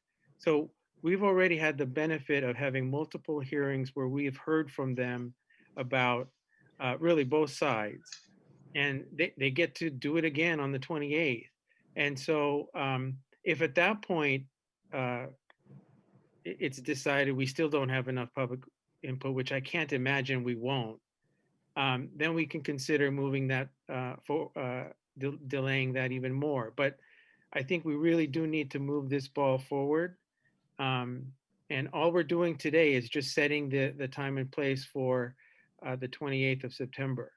And then I assume that the way it goes is there's going to be a full vetting of the issues. So also, I sat on the committee that discussed this a couple of weeks ago. And I was the ones who had a lot of questions about what kind of policy we're going to do moving forward. I'm happy with the staff report and the recommendation. And I think you all will get the benefit of reading that. You all will get to ask questions on the 28th. And you can all make modifications or changes. But to just delay it for another date with really no sort of refined focus and purpose, I don't think we should do that. So for those reasons, I think we should move forward on the 28th, discuss it then, and see how it goes. But the staff has done a lot of work. We've already had a lot of meetings. It's time to move on. Thank you. Mr. Mayor, may I say something? Okay, yes, Councilmember DiGiovanni. Well, I didn't know there was I guess there's a ad hoc committee that I was not aware of that on this particular item. And so now that I'm not aware of that there was, I guess it was relatively new, don't know when it was set or who is on it. And you guys already had a meeting. So, and the fact is that the seniors do not have access. That's the bottom line. And we all know that these Zoom meetings do limit to a lot of different people, but a lot of people have weighed in, like you said, we don't want to labor, it's too long. And short-term rentals are really not going on, is what my understanding is, much now because of COVID. But at the same time, we need to be able to hear from them as well. And so to put an item like, that's going to be an ordinance for them that will affect their neighborhoods, I think we need to at least take that into consideration, that they do not have access, a lot of them, to even these Zoom meetings. So I don't know how we can fix that or ratify. And I do agree that we've had this labored for a long time, and I respect the staff. And now I'm just finding out there was an ad hoc committee formed on this. And so I'd like to hear from Dr. Rod as well, and ask that we still give our seniors a chance, and or at least get them be able to be notified that this is going on, because they do not know, the ones that don't have access to Zoom meetings, which is quite a lot. All right, thank you. Are there any other comments at this time? All right. Mr. Mayor, I'd like to clarify in regards to the ad hoc committee. I'm sure when I get other meetings, I get meetings from when my colleagues get, whether it's with the school board or whether it's, another committee with development, it's CC to all of us. And so I know I did receive a notice that my colleagues had that meeting. So I just wanted to clarify and make sure it was sent to everyone, because it was actually noticed. If it was noticed, it was just a newly ad hoc committee that I didn't know anything about, even if it was noticed. It was just created. Okay, thank you, Vice Mayor. Are there any other comments at this time before I make a comment? Okay, my comment is as such. The information as to the ad hoc committee was noticed to everyone. It is Councilmember Ray Buenaventura and myself who are on the committee. And later on in the agenda, we are supposed to report out as to our committee meetings. Obviously, we have not gotten to that point yet.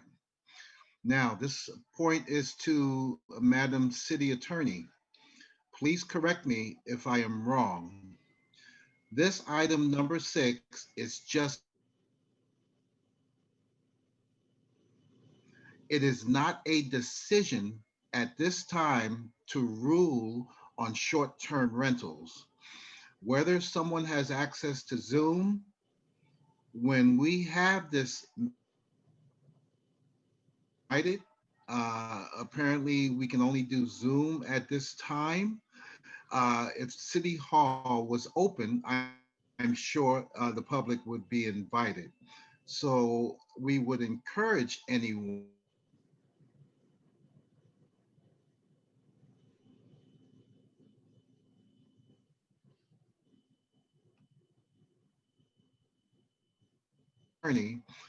can we set a time and date without having to take this off and delaying it to say setting a time and place later on?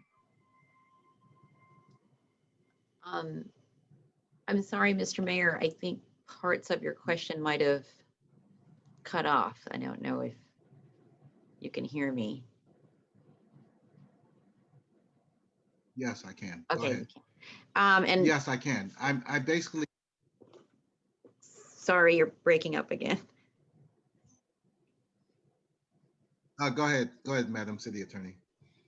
So I got parts of the question, and I believe your first part of the question is that this is just a set time and place. And with regards to the public hearing, there'll be a vetting out process for the members of the public to be present through Zoom. And also as part of the public hearing process, my understanding is that the planning department, as well as the Department of Economic Community Development, will be sending out notices and pretty extensive notices. And I'll actually have Tatum respond to that in terms of access. If members of the public are not available to attend the actual meeting through Zoom, because this is publicly noticed and it is also noticed for today, it will be published in the paper because it's an ordinance. Members of the public can also bring in written comments prior to the meeting, which will be read into the record as part of the consideration for the council as well. And excuse me if I didn't answer the question, but I believe one of your questions is that can we set time and place, and that will be the actual public hearing. It is set for the 28th. And I'm not sure if the council or Mr. Mayor has a question as to if it can be set to another date that's later than the 28th. And the answer is yes, it can, because we will publicly notice it for a date certain. I would suggest, rather than tabling it, that it be to a date certain so that there is a date to vet the issues. But if there is a preference to have a date past the 28th, you can certainly set that at this meeting as well, because we will notice it accordingly. Thank you, Madam City Attorney. So, if we were to move forward for the 28th, there is no guarantee that this ordinance would be passed because it may require further vetting. Is that correct? Yes, and so it is an ordinance. So this the hearing on the 28th is the first reading of the ordinance, which is the actual public hearing. Then you will have a second reading, which isn't necessarily a public hearing, but it's the actual adoption of the ordinance. So there are two readings to the ordinance, and it's correct. If there are significant public comments and you're not happy with the first reading, we can certainly make changes accordingly and have another public hearing if needed. Okay, thank you so much, Madam City Attorney. I'll open it up for additional comments from my colleagues, if you have any. I would make the motion to approve item number 6. I will second that motion. So we have a first and a second. Any further discussion at this time? Yes, Mr. Mayor, just have one quick question. What type of outreach will be done that can outreach people that don't have access? Is there any way we can do that, Ms. Zimmerman? You mean that don't have access to To Zoom. to Zoom? Yeah, our residents, given that we're under these COVID, like, we should make some kind of a way to make sure that there's regular noticing, of course, according to the law, but also noticing and realizing that we are doing the best we can. I understand that under the circumstances, but this truly is not transparent, these meetings, be it why it's under these conditions or not, to everyone does not have access. And not everyone has access to even knowing about the issues or going even online. I mean, is there going to be a mail? Yes, there is going to be a mail noticing, and I believe that it is broader than the normal legal noticing, and I will defer to Tatum on that. Thank you, Rose. So given that this is a citywide ordinance change, this isn't one of those normal notices where we send to property owners within 300 feet, right, because it affects everybody in the city. What the planning division has done is prepared a mailing list where we have notified the neighborhood associations. We have notified people that we suspect are operating short-term rental businesses. And we have also notified folks who have called us with complaints about these sorts of uses. So that's been the mailing list we've established so far. Then other than that, we use the normal media for noticing the meetings that we would for any other ordinance change the city would have. So the city's website, we can utilize or those sorts of avenues to let people know. So that would be how we're noticing people. But there are going to be some direct letter notices that certain groups of people will be getting. So when you say certain groups, Tatum, which I appreciate, thank you very much. I appreciate what you guys are doing. So how does that, when we do that as a city, we're not being open to other people, or, you know what I mean? Not everybody's getting access. How can we, you know what I mean? How can we do that as a city when it's not equity? That's not equitable. Well, that would be then mailing everybody in the city. Yeah, because there's, I mean, that's I understand. But we're under COVID. So for me as a city, we should take extra steps. And we always claim that we're equitable for everyone, low income and diversity and whatever. But this is an equitable issue as well, that when people do not have access to online or internet or what have you, that we need to be equitable in everything we do. It can't just be one group and pick a group, although it's, I understand and I appreciate what you do. But if we really truly are going to do equity and we stand for equity, it needs to be inclusive of every person's buy-in. Because it is a city ordinance, as you stated, and that it affects everyone. So I don't know how we're going to do it. Like, I know, is it a cost thing to it or whatever, but we claim to be pushing equity and we need to be do that at every single level, no matter what we do. And especially during these COVID times, people do not feel like they have access to our city, be it even being able to come in, which I understand, and having access to normal services. So they really feel like they're not in touch. And that's an issue, which I know that you guys are doing the best you can, and I totally appreciate it. But to be able to think about the true equity of what a city can provide, I don't know how we do it, but I understand the frustration of some of the people that call me and their ages are 70 and 80, maybe 80, and they want to be included too. They kind of feel like left out. So I don't know what the answer is. I'm sorry, and I do appreciate your concerns, Councilmember DiGiovanni, and I appreciate the opportunity to just chime in a little bit. Can everyone hear me okay? Thank you.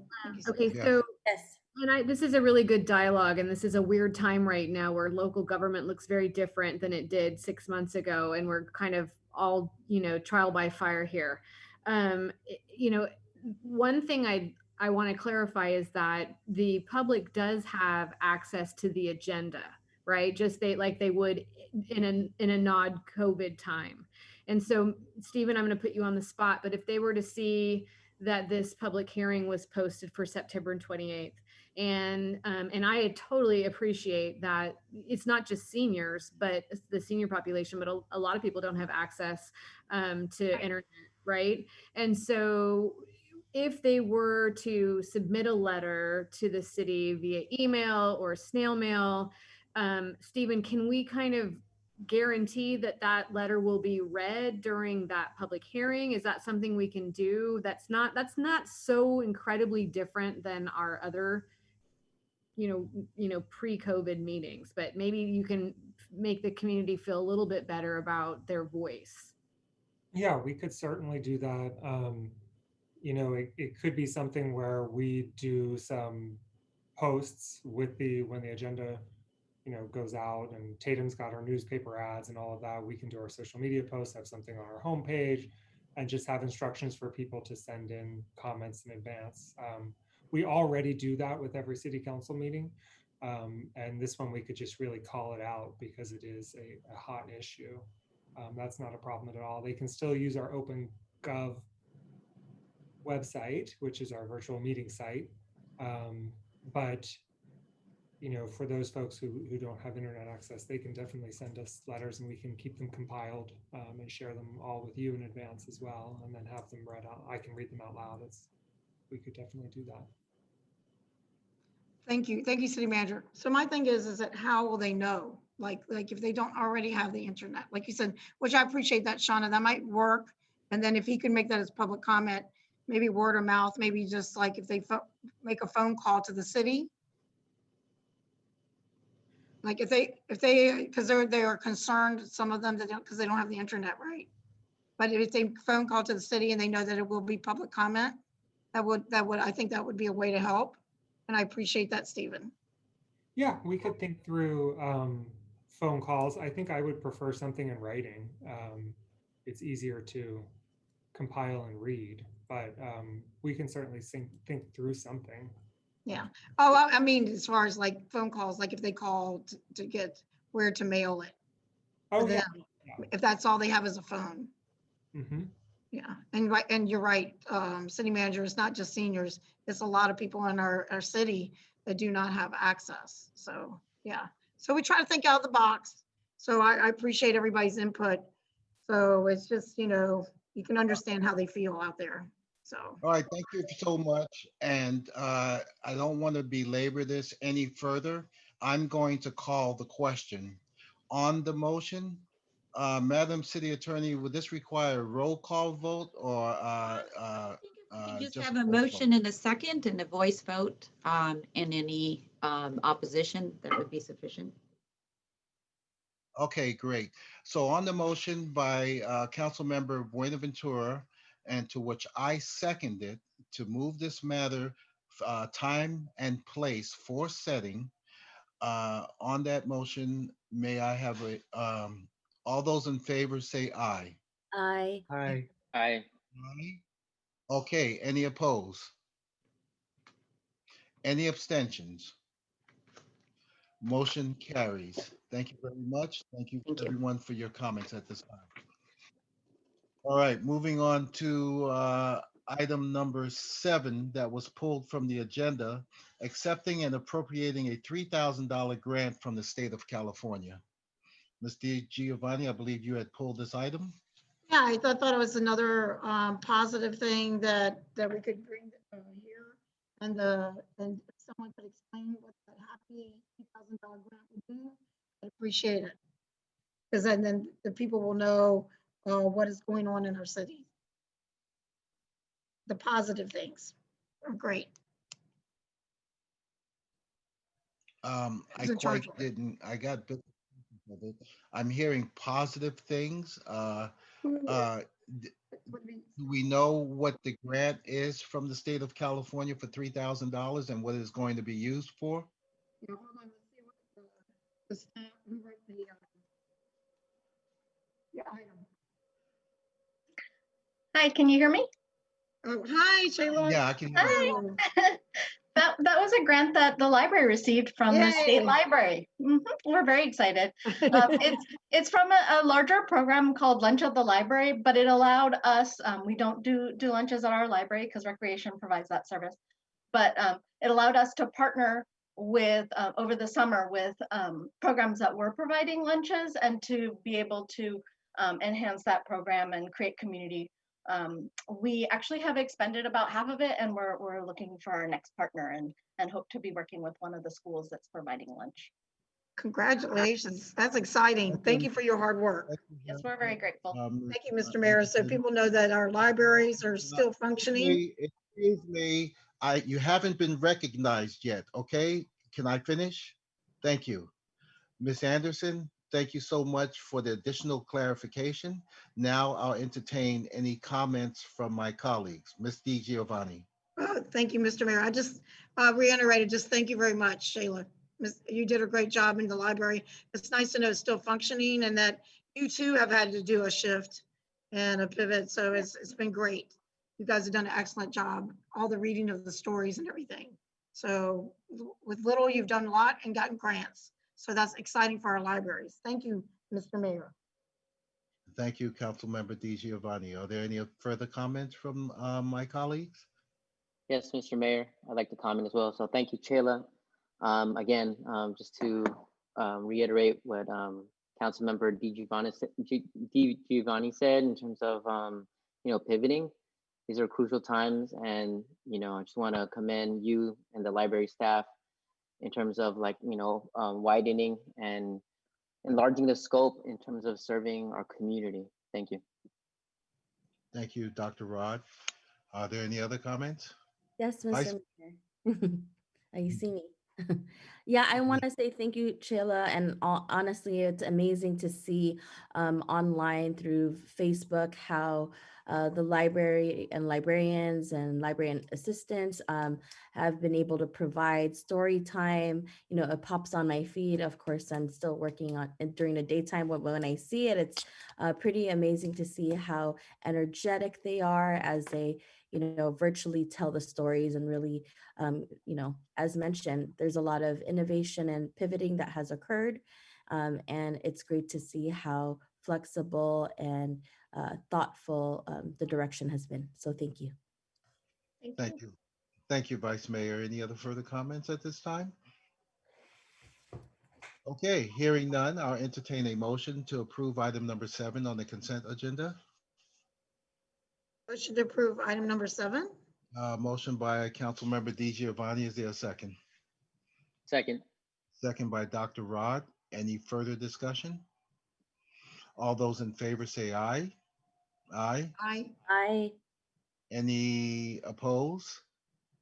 Any abstentions? Okay, that matter has been passed. Item number 7.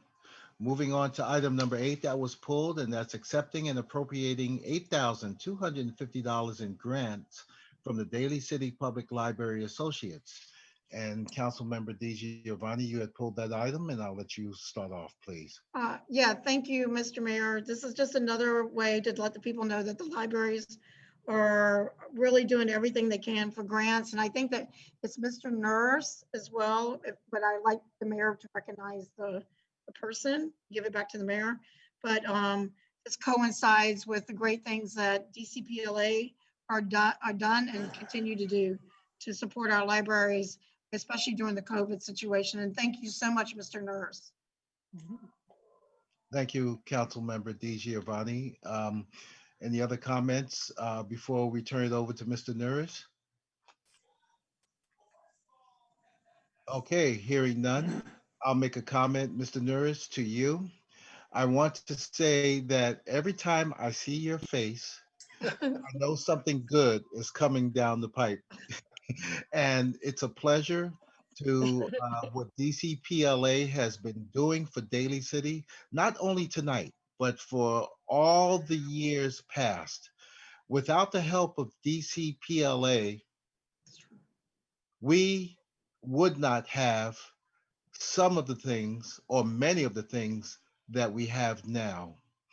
I have to congratulate and thank DCPLA for their ever constant efforts in working to maintain our libraries and help, even if it comes to the fish tanks and book drops and and I can't stress the importance for folks also to join up and be a part of our public library systems. So thank you so much, Mr. Norris, and I'll turn the floor over to you, sir. Thank you, Mr. Mayor and members of the council. I come tonight basically to share the grants that we've been able to get and be able to make for the libraries. And it's important because we go out and we get grants, and the foundations that do provide these monies for us, it's important that we recognize them and let the people know who they are and who the people are important to us and think that we're important enough to support. And so the Danford Fisher Hanning Foundation donated $3,500 in February that was supposed to really go towards our library summer program, but then COVID came along, changed everything. So that money went towards the Summer Learning Challenge, and that paid for a lot of what we were talking about tonight. The story time on Facebook, live crafts and activities, and live programs that were hosted on Zoom. And that's something that we have for our young people that was brought through DCPLA as a result of the support we got from the Danford Fisher Hanning Foundation. And they also were supplemented by Kaiser Permanente, who granted another $1,500 that went toward the summer learning program. And then a number of our members contributed additional funds, which brought the total up to $5,250 for the summer program. So I wanted to make sure that we knew that the Kaiser Foundation was also part of that. And lastly, on July 1st, we have a new group called Philanthropic Ventures. And DCPLA has now hired a grant writer to assist us in going out and finding even more sources for grants. And this is a new one that we found.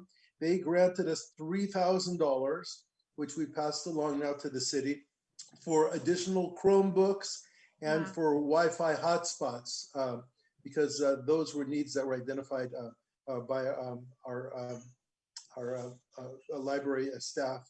And so we want to make sure that Philanthropic Ventures, who is new to DCPLA, is also recognized and thanked. We are happy to be able to continue to do this. This, I believe, is our 10th year. We are between 250, we're approaching now hopefully $300,000 worth of gifts. And we'd like to be able to continue to do more of it. Does make it a little bit harder, but anyone else that is watching out there, DCPLA is still working hard to gather funds from a lot of sources, and we'll do whatever we can. And we hope that people that are members will continue to support us with their pledges and with sharing our story, and encourage others to join as well. So we're happy to be able to do our part. And that is basically how the money which you identified came to us and how we were able to give it to you. So I'm pleased to be here tonight and to share that with you. Okay, thank you, Mr. Nurse, for that history. I cannot recall if you mentioned thanking these folks, and I cannot recall if we've ever drafted a letter. So to the city manager, would it be possible to draft a letter to all of these organizations to be signed by myself and my colleagues and to send it out in a show of appreciation? Would that be possible? Absolutely, my pleasure. Thank you so much. And Mr. Nuris, the internet was breaking in and out, and I'm speaking as a senior. Did you say philanthropic dentures or philanthropic ventures? Well, it is Philanthropic Ventures. And we have acknowledged all of these gifts to all of them and thanked them, because we were the agency that did make the request, and we thank them on behalf of the city and on behalf of the library. So we have done that for you already, Mr. Mayor.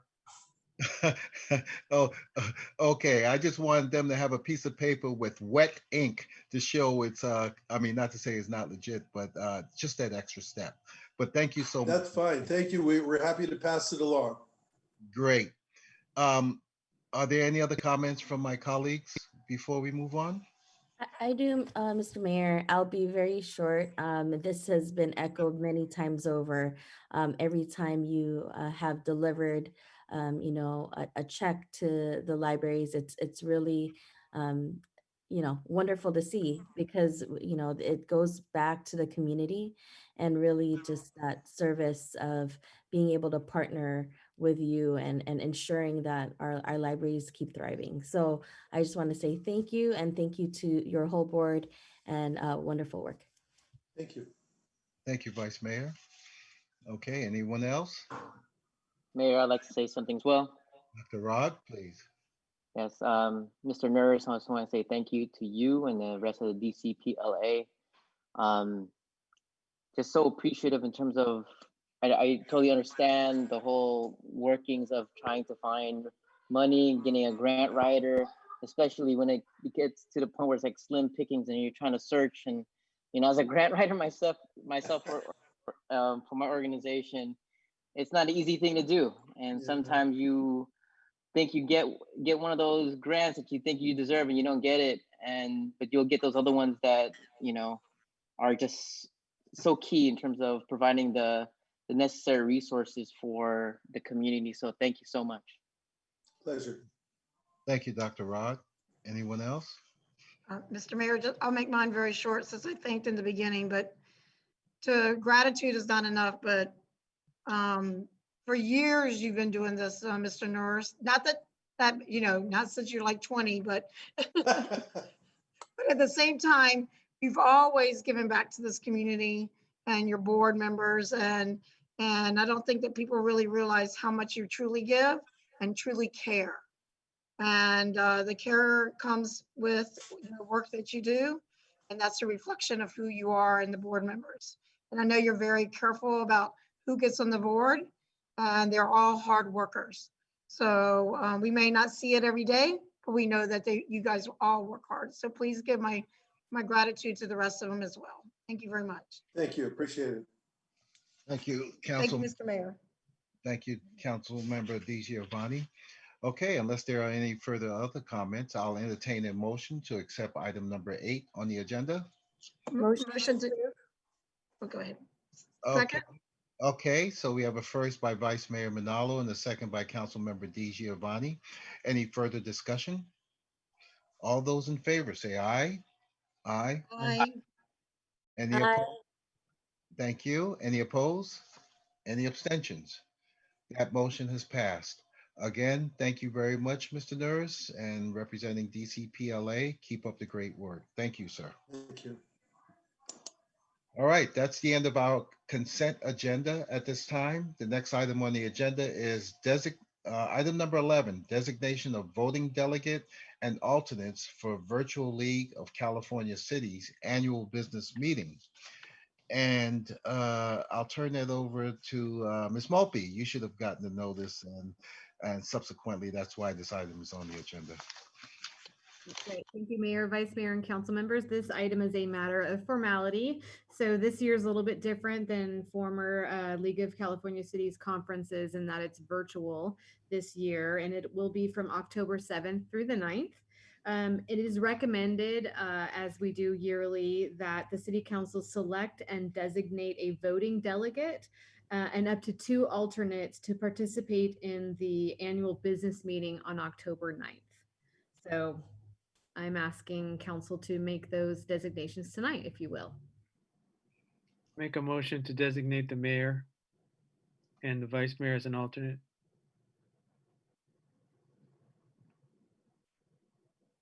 I will second that.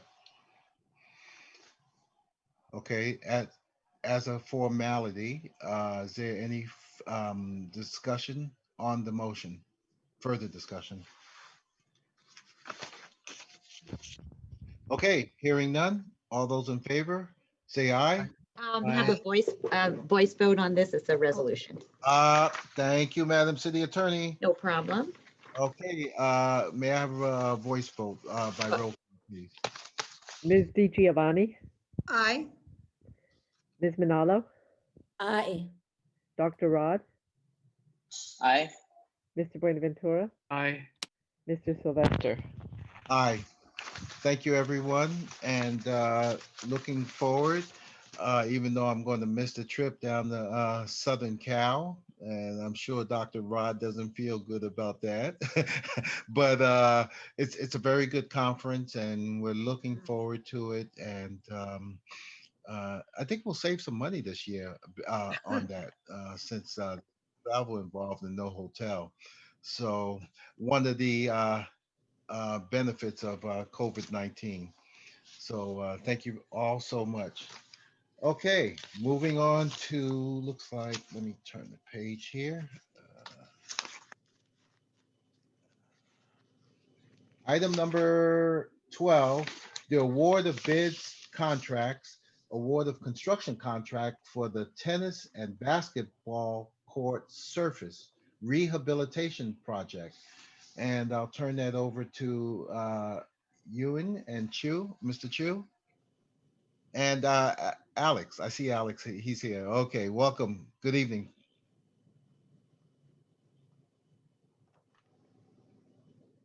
Alex, we're not hearing you.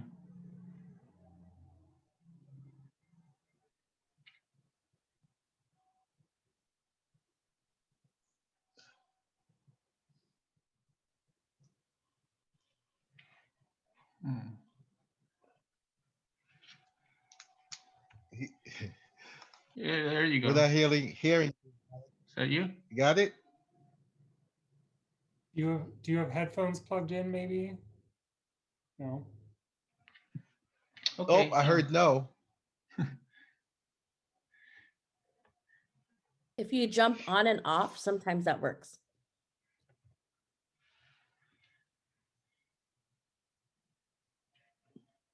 Yeah, well, I can go ahead and do the presentation. So yes, thank you. Good evening. This is a project for the construction of the tennis and basketball court resurfacing rehabilitation project. And this has to do with rehabilitating our tennis and basketball courts at 4 of our park facilities, Gellert Park, Hillside Park, Lincoln Park, and Palisades Park. It'll involve resurfacing the tennis courts and the basketball courts. The tennis courts will also have the nets readjusted to United States Tennis Association standards. And then also the basketball courts will be restriped to match the new and or relocated basketball system. The design was prepared by in-house staff. We did that to save design costs, and so we did that in-house with our own staff. We did release the project for bid on August 5th, 2020, and we received 3 bids. The bids are shown on the table attached to the staff report. The low bidder is Silicon Valley Paving. They are a contractor that has been in business since 1999, and they do hold the required Class A contractor's license, and it's in good standing. They do have references, and the references do check out. They've done work for the town of Los Gatos and the city of Redwood City, as well as San Jose Unified School District. The total estimated construction cost for the project is $338,600. This includes the construction cost of $270,880. An additional 25% is needed for construction contingency, inspection, and contract administration. There are sufficient funds in the fiscal year 1920 CIP budget, and so no additional appropriation is needed at this time. Staff is recommending that the City Council approve the design documents for the tennis and basketball court surface rehabilitation project. affirm the CEQA determination of categorical exemption, accept all bids and award a contract to Silicon Valley Paving of San Jose in the amount of $270,880, and then also authorize the city manager to execute all necessary contracts to complete the project. So that concludes the presentation, and be happy to answer any questions that you may have. Thank you. Thank you, Mr. Chu. Do we have any questions from the council? Yes, Mr. Mayor. Please, Councilmember Buenaventura. Yeah, thank you, Mr. Chu. So I'm just going to forewarn everyone. I made this statement a while at our last meeting regarding the need to examine the way we do business and the need to look into systemic racism and in all the decisions that we make in government. And I bring this up because I'm not sure this is the right time to get into this right now, but I will say that I'm going to be very interested in learning more about the process of how bids are evaluated and analyzed, and whether or not the system that we use has these imperfections or biases that contribute to systemic racism and resulting in the exclusion of minority-owned businesses from really getting the bids. Now, I'm not making any allegations about what we're doing here, because I don't have any evidence of that, and this is just something I'm bringing to light. But I am interested in finding out if we have a process of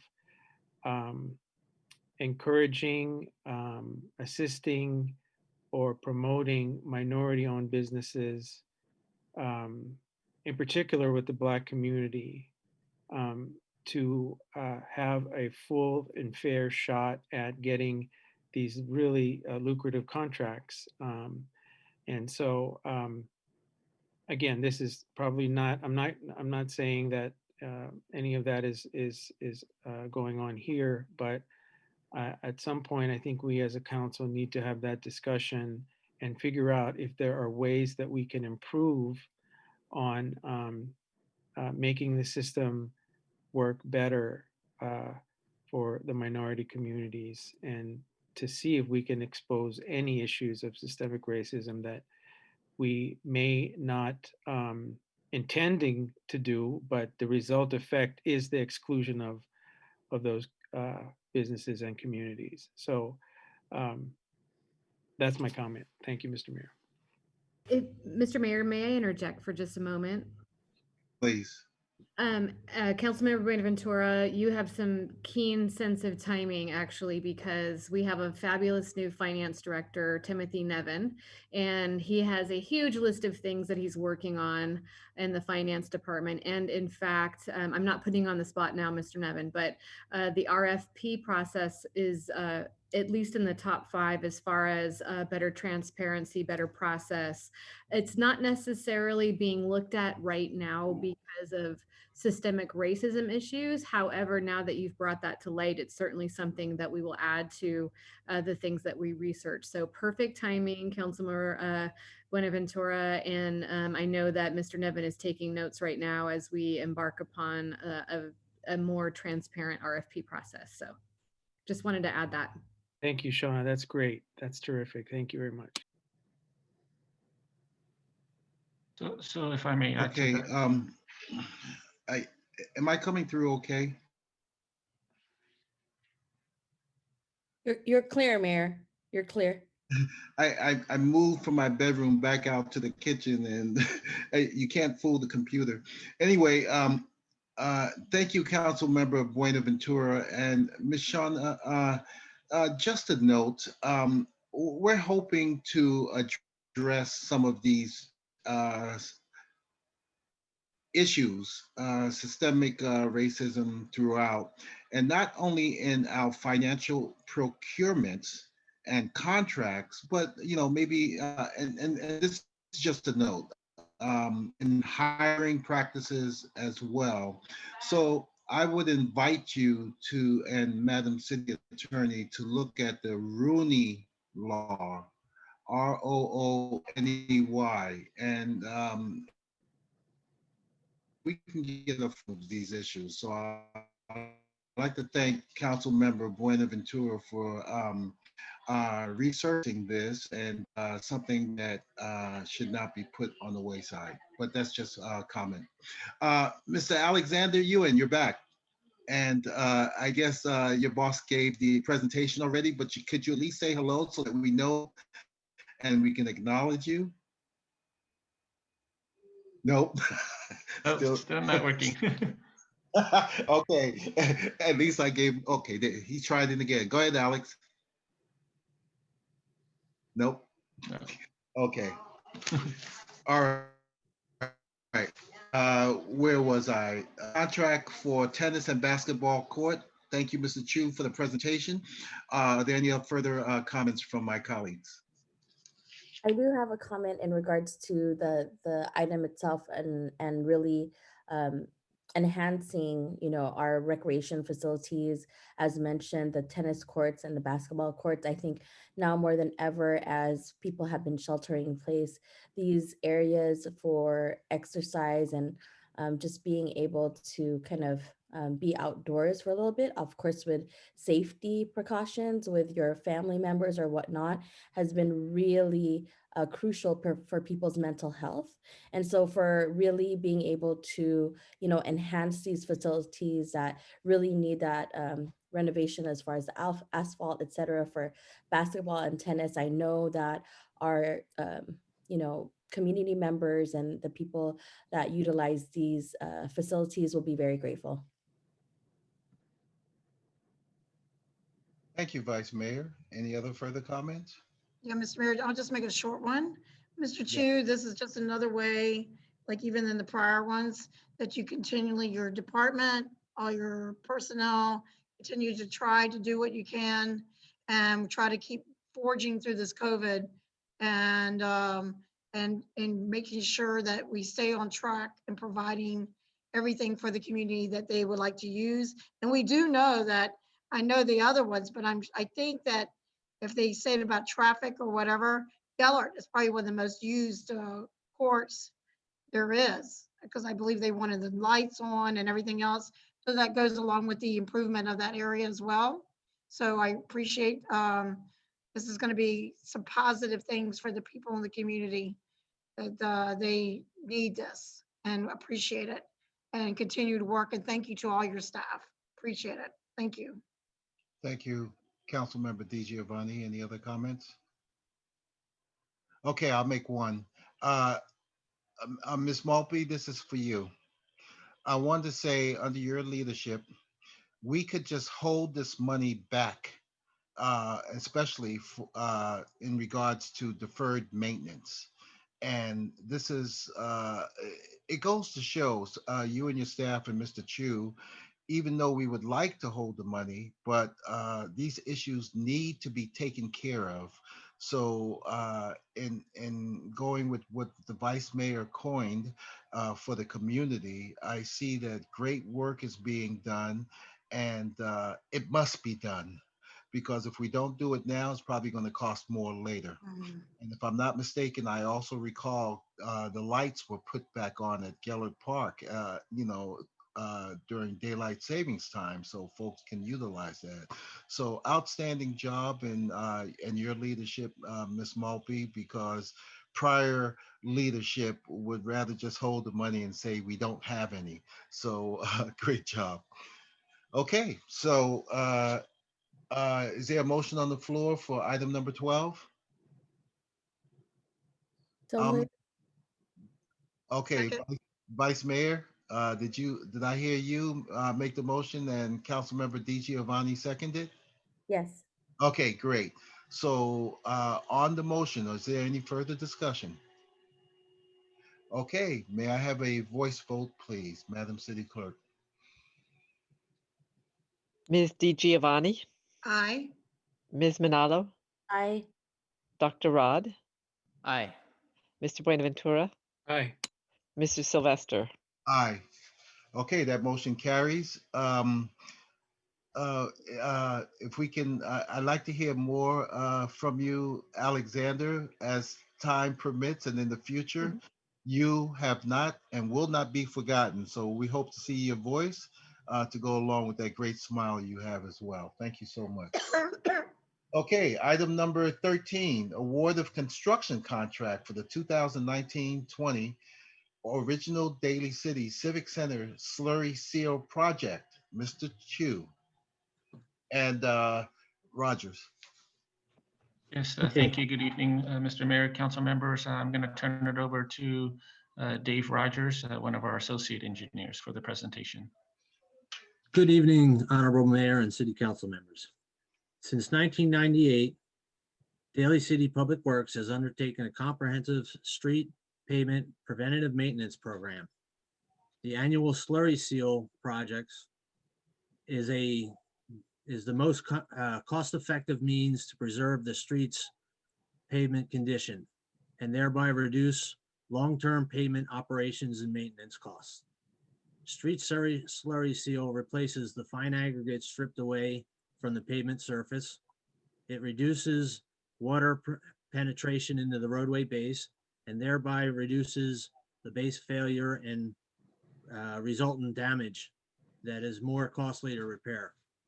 Streets selected to be surface sealed are based on several factors, including the city's 7-year master plan, the city's computer-based pavement management system, the visual observations of the street's public works staff, and other upcoming or associated public works projects, such as utility or bike lane installation.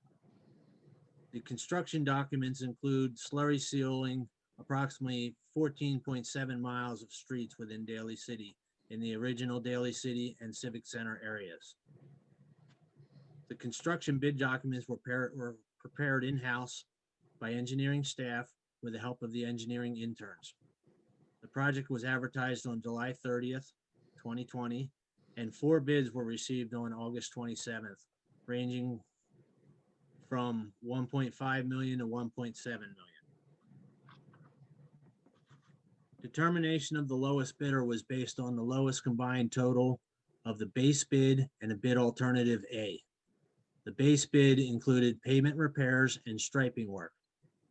Bid alternative A consisted of slurry sealing using black aggregate. Bid alternative B consisted of slurry sealing using gray aggregate. The city's specifications call for black aggregate to be used in the slurry seal, which provides for a dark finish to the roadway. VSS International of West Sacramento has been in business since 1974. The bidder holds the required Class A contractor's license, which is current and in good standing. The contractor's references for work performed for other agencies are acceptable, including the County of Santa Barbara and the City of Vacaville. The contractor has also successfully completed Daly City's slurry seal and Cape Seal in the same area in project in 2013 and the 2019-20 Crocker Hillside Juniper Serra Boulevard and San Pedro slurry seal project in 2020. The low bid for the project is 11% less than the engineer's cost estimate, which is based on cost of last year's slurry seal project. If the base bid and alternative A are awarded as recommended, the construction is expected to start in October and finish in February of 2021. We are doing minor striping changes to incorporate the Vision Zero strategies on the city's high injury network within the project area. These changes include adjusting the limit line behind the curb ramps at stop signs and adjusting limit lines for better alignment and adding green boxes for bicycles at certain locations. The total estimated cost of the 2019-2020 original Daly City Civic Center slurry seal project is $1,875,144. Excuse me, $1,875,144, including $45,000 for design, a contract award of $1,525,120, and a 10% contingency and 10% construction inspection and contract administration costs. The original Daly City Civic Center slurry seal project account has $841,000 and an additional appropriation of $1,034,144 is required to fully fund this project. This action will appropriate $1,034,144 of unallocated Measure W funds to the account for the original Daly City Civic Center slurry seal project to fully fund this project, which would consist of $698,808.45 from revenues received up to May of 2020 and $335,335.55 in revenues budgeted for the remainder of the fiscal year 1920, and a portion of anticipated revenues for the fiscal year 2021. In 2018, San Mateo County voters passed a measure W with a half-cent sales tax to improve transit and provide funds for highways and local street projects. Staff recommends that the City Council approve the design documents of the 1920 original Daly City Civic Center slurry seal project, affirm the CEQA determination of categorical exemption, accept all bids, and award the construction contract for the base bid and alternative A to VSS International of West Sacramento in the amount of $1,525,120. Appropriate $1,034,144 of the Measure W funds to fully fund the project, and authorize the city manager to execute all necessary contracts to complete the project. That completes my presentation, and we are available for questions. Thank you, Mr. Rogers. Okay, are there any questions for either Mr. Chu or Mr. Rogers? Okay, I have one. Mr. Chu, any of these monies coming from the monies that's coming to Daly City from SB1? For this particular project, I believe there was some that's previously allocated, but the new appropriations, all of that money is coming from the new Measure W funds that was passed by the voters in 2018. I don't know if you all remember, but it was kind of a, get us moving campaign, and so that was what Measure W was for, and this additional appropriations is primarily coming from the Measure W funds. Okay, thank you so much. All right. Councilmember DiGiovanni, did you have a question? No, sir. I just wanted to thank Mr. Rogers for your report and all the hard work that you guys do in that department. And I think the mayor always remembered. I remembered that when you made the post about the slurry seal, Mr. Mayor. Kind of. Go ahead. No, when you were reminding people, actually, he took photos and put it on his post. I think I remember that. Is that correct? Oh yeah. So that people would realize what they did and everything. I thought that was a great idea because people or don't really know the full extent of the project and why we really need to do this and how important it is. So I think that anything we can do to support you and what you do is important. So I thank you, and thank all the workers, please. Thank you. Thank you, Mr. Mayor. I think you remember. I thank you, Councilmember Giovanni, for remembering that.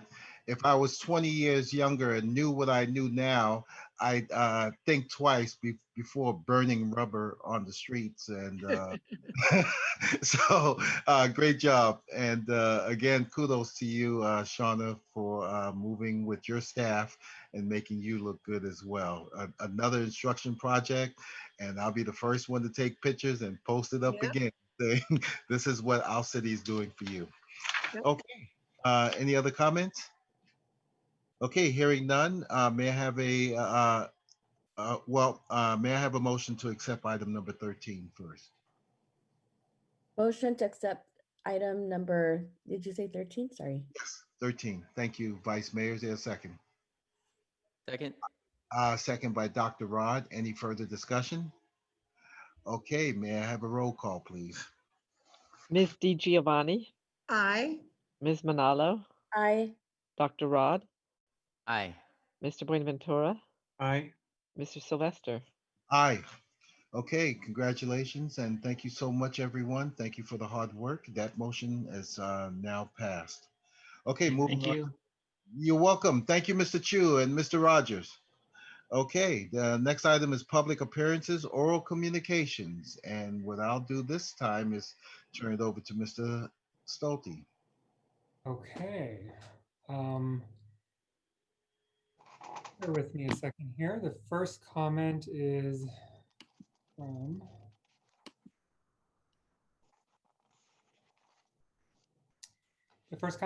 Nick Ochipinti, and it says, "Thank you to all those providing community services around relief and recovery around the city at this time.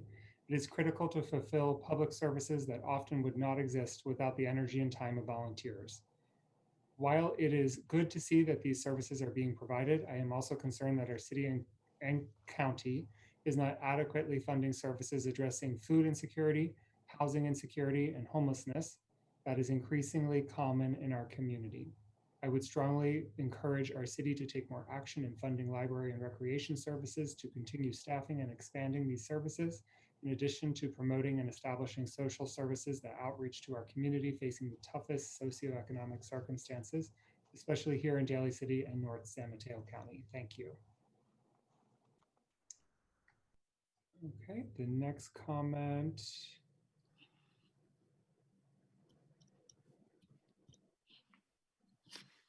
is from Marlon Valadares. And it says, "For helping the seniors without internet, what about phone messages and texting? There are some inexpensive options to text or automated phone calls." Okay, and then I also have two more comments to read.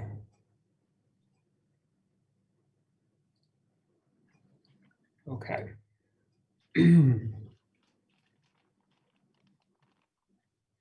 Okay, the first is from Pastor Marlon Vidales. He has another comment as well. It says, "My name is Marlon Valadares. I am a lifelong resident of San Mateo County. For the past 9 years, I have served as the pastor of Westlake Community Baptist Church. This church has been part of the community since 1950. The vast majority of our members are residents of Daly City. I became increasingly concerned about our city's safety as I watched some peaceful protests and some very disturbing and destructive moments from various groups, such as Antifa and Black Lives Matter. One of the destructive ideas that has come from such groups is the call to defund police departments. While this may have seemed to be a plausible suggestion to some, we have had months of evidence to see what happens when police are defunded. Those who are already set on illegal and violent acts become more emboldened because they know that the police will become more hesitant to act. Daly City holds the largest population of San Mateo County, and yet we have the most underfunded police department. According to the city website, we have 111 officers, but our current number is less. We have 94. In essence, our police department has already experienced a defunding. To pursue this further would injure a department that is already underfunded, and if current patterns hold, we would consequently encourage destructive and illegal actions that are held in check through our current policing. Last week, I witnessed the excellent response time of our police department. I called 911 to report a verbal argument that developed into a physical altercation across the street from our church. Within 60 to 90 seconds, up to 9 officer vehicles arrived on the scene. I didn't even get to finish the 911 call because the police had arrived. This is the type of excellent response that we have today. I urge the City Council not to succumb to the false message of defunding our police from the Black Lives Matter movement, Antifa, and other voices. Our police and community need more funding so that officers remain well trained. We need to increase our officer count to the number that we once had. We need to encourage good policing and becoming good neighbors within our community. I am honored to be a part of a city that has the opportunity to show others what our city can do with good policing and common sense governance. Let's make Daly City more than the gateway to the peninsula, but an example of good neighbors and a responsible community. And I have one more comment to read. This one is from Judith Christensen. Good evening. I am Judith Christensen, community activist, a 37-year Daly City resident, and your city council member for 8 years. You on the council and all candidates for political office were fully informed in the candidate guide that political signs may not be displayed on any public property and may only be displayed on private property, and then only with the consent of the owner of that property. It is outrageous that elected Daly City council members would violate California and Daly City law to place their signs on Daly City property, at the landmark site near the intersection of Hillside, Mission, and John Daly, and on state property along Highway 35. You should be ashamed of yourselves. Do you think you are above the law? Are you thinking you can use your political position to get an unfair advantage in this election? It looks to me like you are behaving like Donald Trump when he holds campaign events on the White House lawn. I believe you are wrong if you are thinking that city staff will be too busy or too afraid to take your illegally posted campaign signs down. Do what is right and get your signs off public property and not waste public works time and money to fix what you should never have done in the first place. Reminder, it is a misdemeanor to violate section 556.1 of the California Penal Code, which requires the property owner's prior consent for any advertising activity, which includes campaign signs. A letter from the California Department of Transportation states, quote, temporary political signs shall not be placed within the right-of-way of any highway, end quote. The department states that you will be billed for sign removal. They are calling these provisions to your attention to avoid possible embarrassment or inconvenience to you and your supporters. Thank you, Judith Christensen. And that's the last public comment I have. Okay, thank you, Stephen. Moving on, appointments, board, commission, membership, committee appointments. Anyone? Okay, hearing none. Next item is item number 14, reports, council committee reports. Okay, hearing none. 14A, council committee meetings between July 26th and September 13th. I will start off by indicating Councilmember Buenaventura and I met for STR, short-term rental committee meeting, to which we discussed updates as to where we were at and what is needed to be done and how to move forward. And we decided that we would set the matter just for hearing on this tonight's agenda. Other than that, that's all that I have to report. Councilmember Buenaventura, if I missed anything, please feel free to chime in. Okay. Oh, go ahead. Go ahead, Ray. Oh, no, you're good. I have nothing more to add. Thank you, Mayor. Thank you, sir. All right. Were there any other council committee meetings between this time frame? Yes, Mayor, I'd like to respond. I attended the Peninsula Clean Energy meeting back in the end of August. We just talked more about like the type of daily load in August in terms of the increase of energy in homes, but also the discussion last month and experiences of rolling blackouts because of the high output of the energy grid that was happening.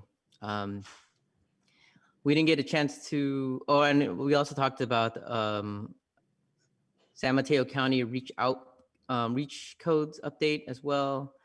And then also the possibility of adding another city to PCE, but that's just in discussion. It's not really formalized as of yet. So that's about it from my end. Uh, Great update, Dr. Rod.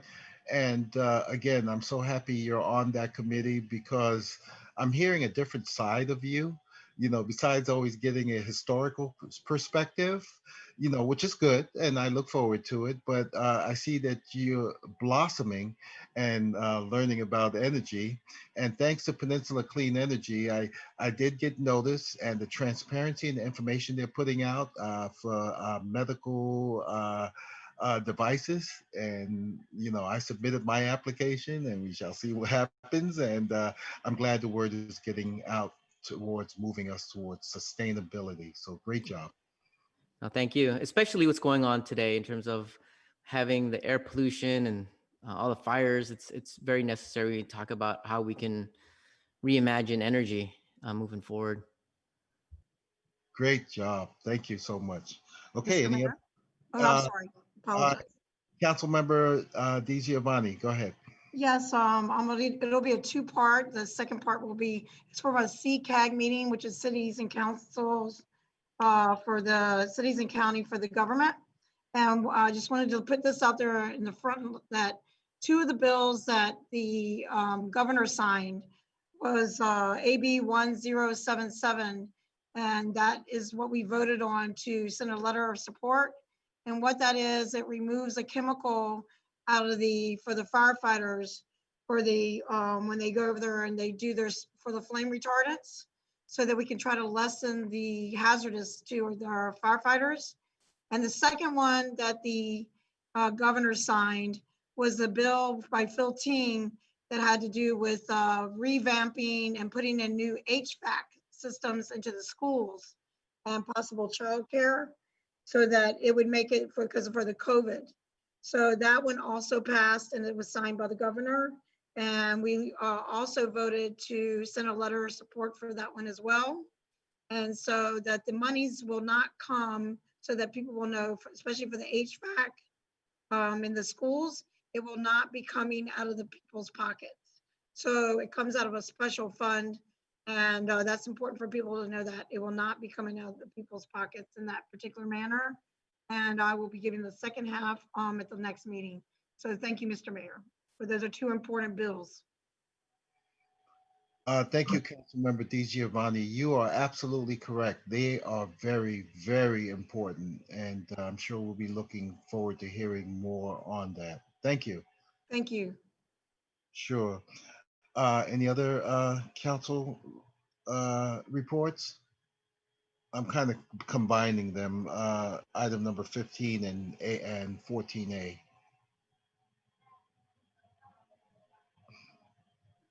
Okay. Mayor, you're combining, you're at 15 city council reports now?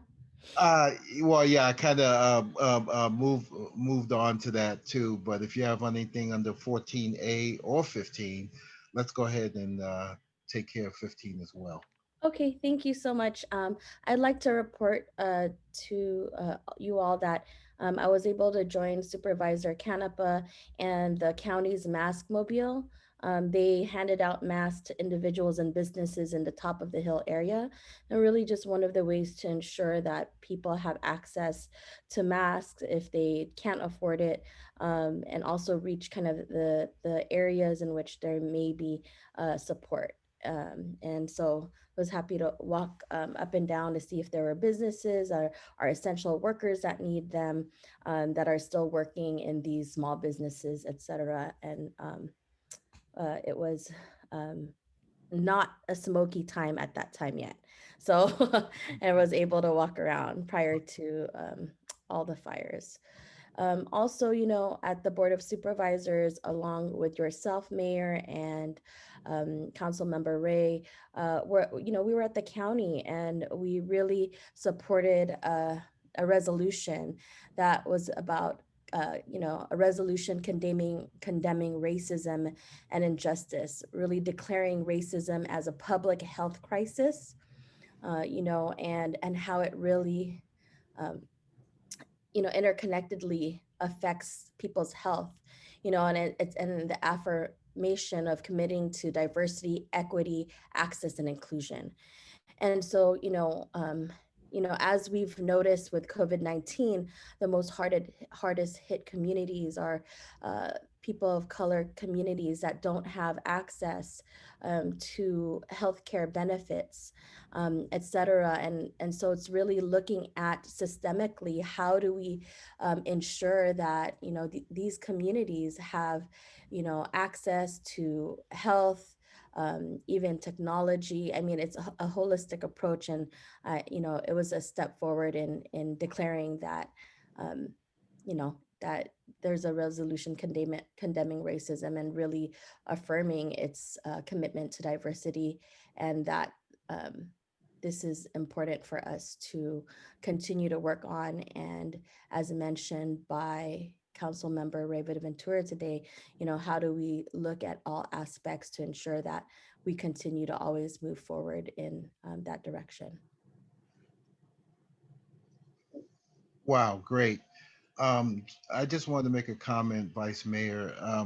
I think the county got the idea from you in the sense of the mask mobile, because I recall you had stating before, you passed this ordinance, you want folks to wear masks, but what about those who probably can't afford it? And I have to commend you on that, because you are thinking outside of the box, so that we just need to be aware of this. And thank you for your advocacy and your genuine care. And I thank all of council for their genuine care for the community as a whole, because that's what makes us different. So thank you all. Okay, any other further for city council reports under item number 15? Thank you, Mayor, for that comment. I really appreciate it. I also want to comment on continuation of working with the San Mateo County on the Equity Recovery Committee. It's really looking at the long-term plan in recovery of our county, and happy to sit on that committee where we're assessing kind of each of the areas. We looked at public Wi-Fi, education and childcare, vulnerable population support, and just overall kind of small business economic recovery. And so in these aspects, we're able to provide input from various community members across San Mateo County to ensure that our voices at the table, and we all have different populations in the cities that we live in, and that there's also in that respect equitable access, because every community is different. And so I'm happy that I continue to sit on that, and happy to continue to report on where we're at. But those are the areas we've worked on recently. And I want to also thank Shauna and Stephen again for working on the outreach public information side of things. I think we need to all work together as we move forward. Thank you. Thank you, Vice Mayor. Dr. Rod, I think you were kind of chomping at the bit. Oh, sorry, Dr. Rod. No, it's okay. I just saw him smiling and he took mute off. Go ahead, Dr. Rod. Yeah. I also attended the CCCS Racial Equity Action Subcommittee. And one of the things that they're trying to promote is a program under Urban Habitat called the Boards and Commission Leadership Institute. And they're accepting applications right now. And a little bit about the BCLI. It trains and supports leaders from low-income communities of color to influence housing, transportation, and land use policies as decision makers. They work with leaders committed to advancing equitable policies, help them get into public boards and commissions, and provide individualized support throughout their commission service. You could check out the BCLI website. Let me see if I can pull it up. It's under urbanhabitat.org, and their applications are due November 15th at 11:59 p.m. I have had a couple of friends that have gone through this program, and I think there are some folks that are city council members throughout the county that took part of this leadership program. And when we're talking about this idea of looking at racial equity, it's to provide that support and mentorship to get more leaders in boards and have the training to do so. So that's about it for me. Thanks, Mayor. Sure. Thank you very much, Dr. Rod. If you still got that link up, would you stick it down there in chat so Stephen will take notes? So when I hit up Stephen, what was that site that Dr. Rod talked about? So thank you. Would appreciate that. Still on City Council, any additional? Thank you, Dr. Rod. Just got it. Okay, this is just a comment I'm just going to put out there. Shauna, I'm hoping to put together a resolution. Have you seen that picture of the little kids outside the Taco Bell doing their homework, utilizing the Wi-Fi? You know, as far as I'm concerned, just as the air you breathe is free, Wi-Fi should be free. And that also includes maybe businesses. If you have, if that Wi-Fi can reach outside, maybe a sign posted saying our Wi-Fi access code is such and such, you can configure your Wi-Fi address to be limited and also give certain passwords to guests. And maybe if we all work together to include those who have Wi-Fi in their homes, you know, hey, you want the Wi-Fi password? We just need to share. And I think we can go a long way in these times of virtual reality and kids are out of school. I mean, we've got to dig deep. And I think we can all contribute. So it's just something that I'm hoping to come down the line with that we can do. Okay, anything else on City Council? All right, Ms. Malpe, I'm going to turn it over to you for staff. I see a gentleman who's been online for so long, and I hope that you will introduce him to us. He's been very, very patient, and we're looking forward to it. Go ahead, Shauna.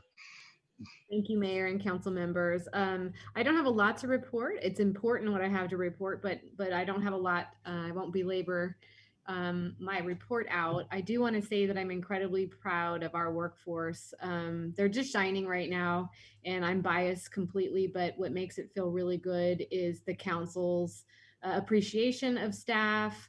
I don't think you know how important it is for people to hear from council about how much you appreciate them. And so, and the community's been wonderful. It's, you know, there's a lot of issues going on in the city.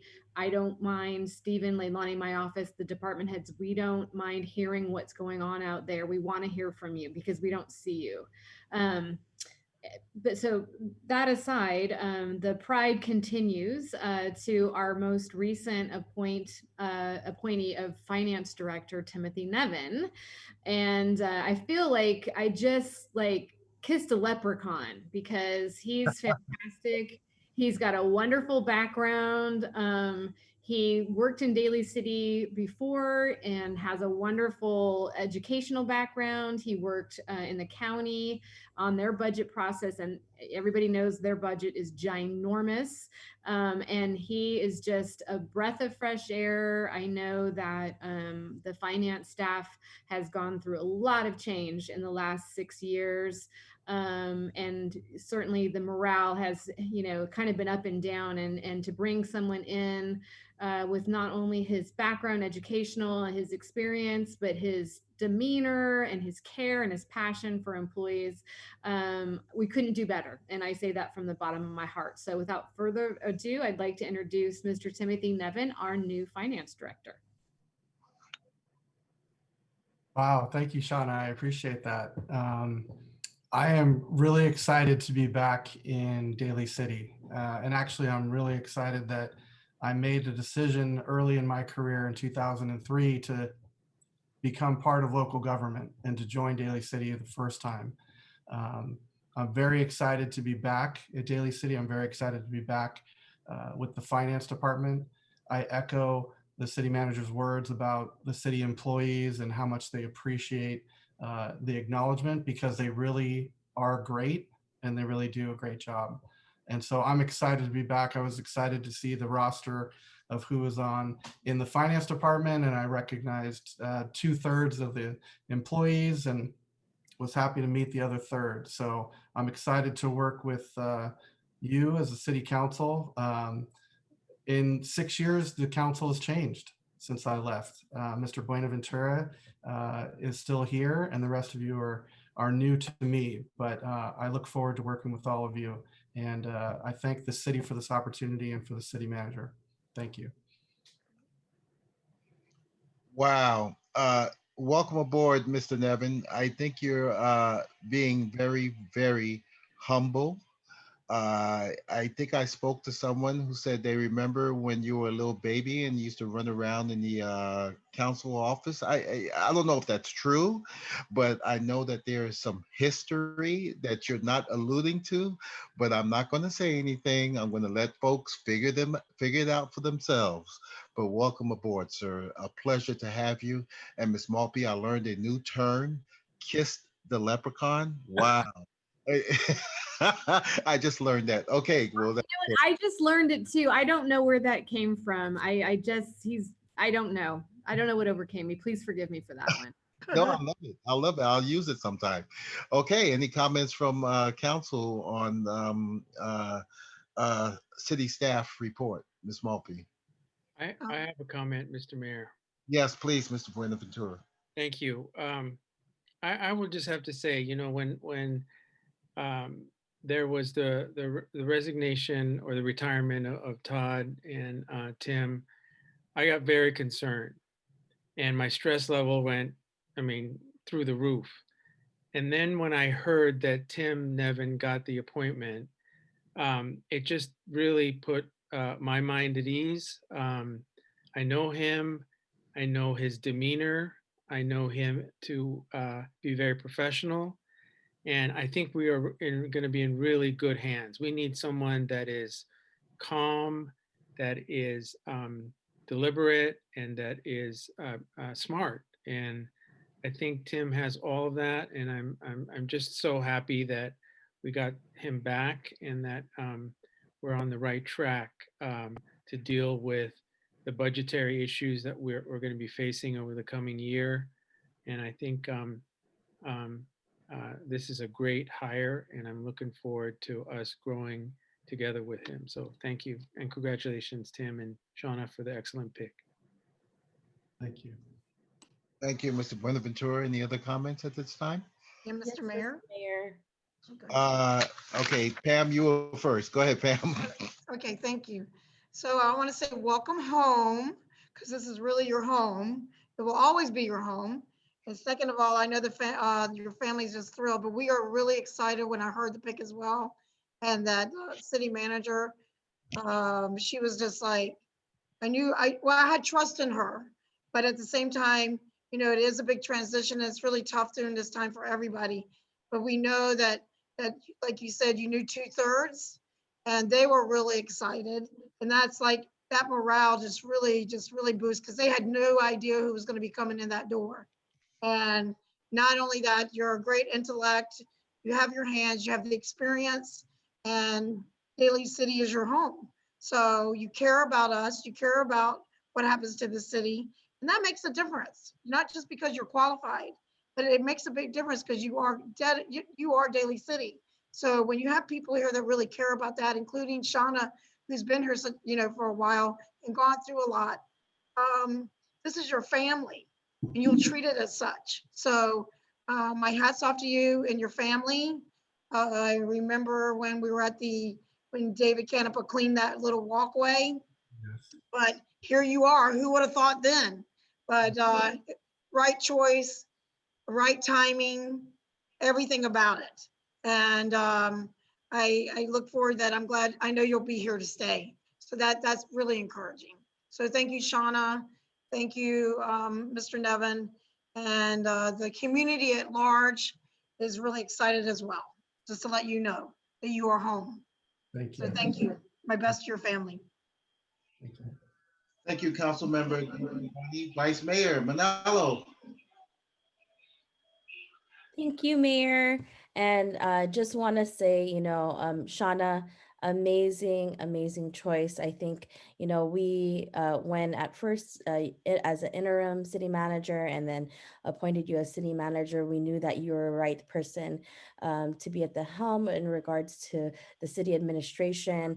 And now with, you know, announcing Mr. Nevin as who's not new to Daly City and really has a passion and understands the city of Daly City. I think, and mentioning his expertise, you know, this is exciting. I think this is very exciting as we move ahead. As we know, there are some difficult challenges, but with a great team that you've put together, I know that we're gonna move forward ahead of this. And that together we'll get through this. And so welcome aboard again, but I wasn't there that time. But yeah, it's just great to see you again. And I know that your family has a long history of public service and you're continuing that legacy. So thank you so much. Thank you. Thank you, Vice Mayor and Mr. Nevin. I guess Vice Mayor kind of alluded to it, but I'll leave the rest for everybody else's imagination. If they want to know, they can come talk to you. In the future to come, we are going to be asking some difficult questions. And the only reason we ask those difficult questions, I'll give you another euphemism, a confused mind will always say no. So don't think we're killing the messenger, but basically we're trying to learn. So we need you to hold our hand and guide us down that path and share some of that wealth and tell us the why. Okay, so be aware, it's nothing against you, but that's the way we've been doing things. And Shauna, congratulations on your great pick. Okay, great. All right. Any other staff report, Shauna? No, sir. I'm all set. Thank you very much. Yes. Thank you so much. Just something else just came to mind, but I'm going to wait for the next council meeting because we have a meeting on the 28th.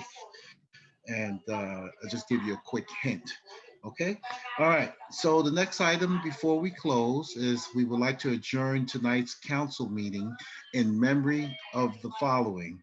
And I'll first start off with Council Member Buenaventura. Yes, thank you, Mr. Mayor. I would like to adjourn in memory of several individuals. Let me start with Letitia De Silva.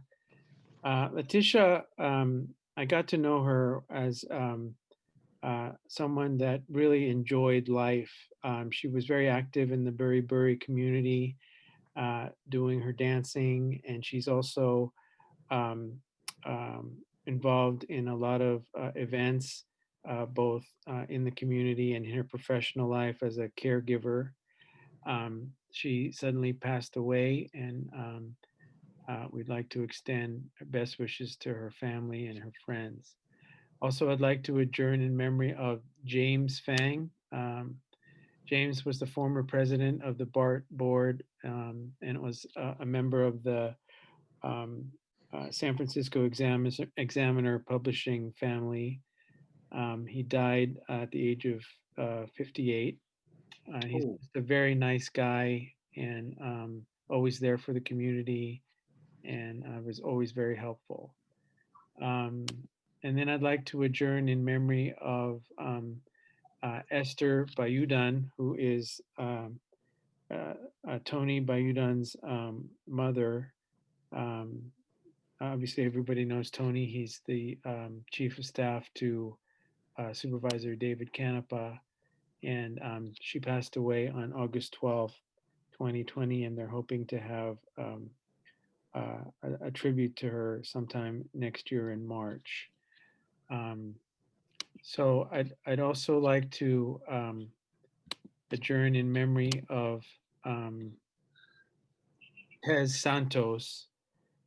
So Tez is someone I think we all know. She was a longtime member of the community. She was a real estate agent, but was also always there for community events, very giving and loving and kind soul.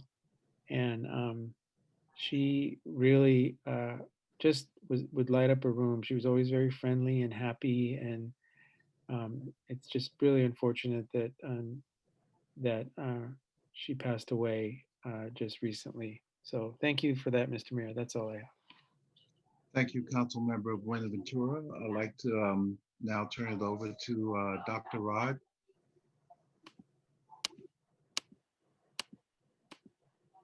There we go. I'd like to adjourn in memory of Amado Kaya Canham Rodriguez. He is the son of one of my colleagues in Philippine American Studies from UC Davis, Dr. Robin Rodriguez. So I'm just going to read something as a statement from the family. So on August 4th, 2020, we lost a beloved son of our community, Amado Kaya Canham Rodriguez, to sudden illness while serving those in need in the Philippines. He was 22 years old. Like his parents, Dr. Robin Rodriguez, a Pinay, and David Canham, a South African immigrant, Amado dedicated his life to standing up for the people's truth, basic human rights, and social justice across borders and communities. He took responsibility for the unfinished struggle of his ancestors, whether it was upholding Black lives, stopping a stadium from destroying working class communities of color in his hometown of Oakland, or standing among the indigenous populations in the Philippines defending their ancestral domain. Hearing impairment did not stop him from listening deeply to the needs of the people and the stories of his elders. From an early age, he was a needed light of hope and oftentimes a fierce fire in the lives of all who knew him and worked with him. He was an artist, a skilled martial artist, a soccer player, and a video game enthusiast, even as he was a student leader.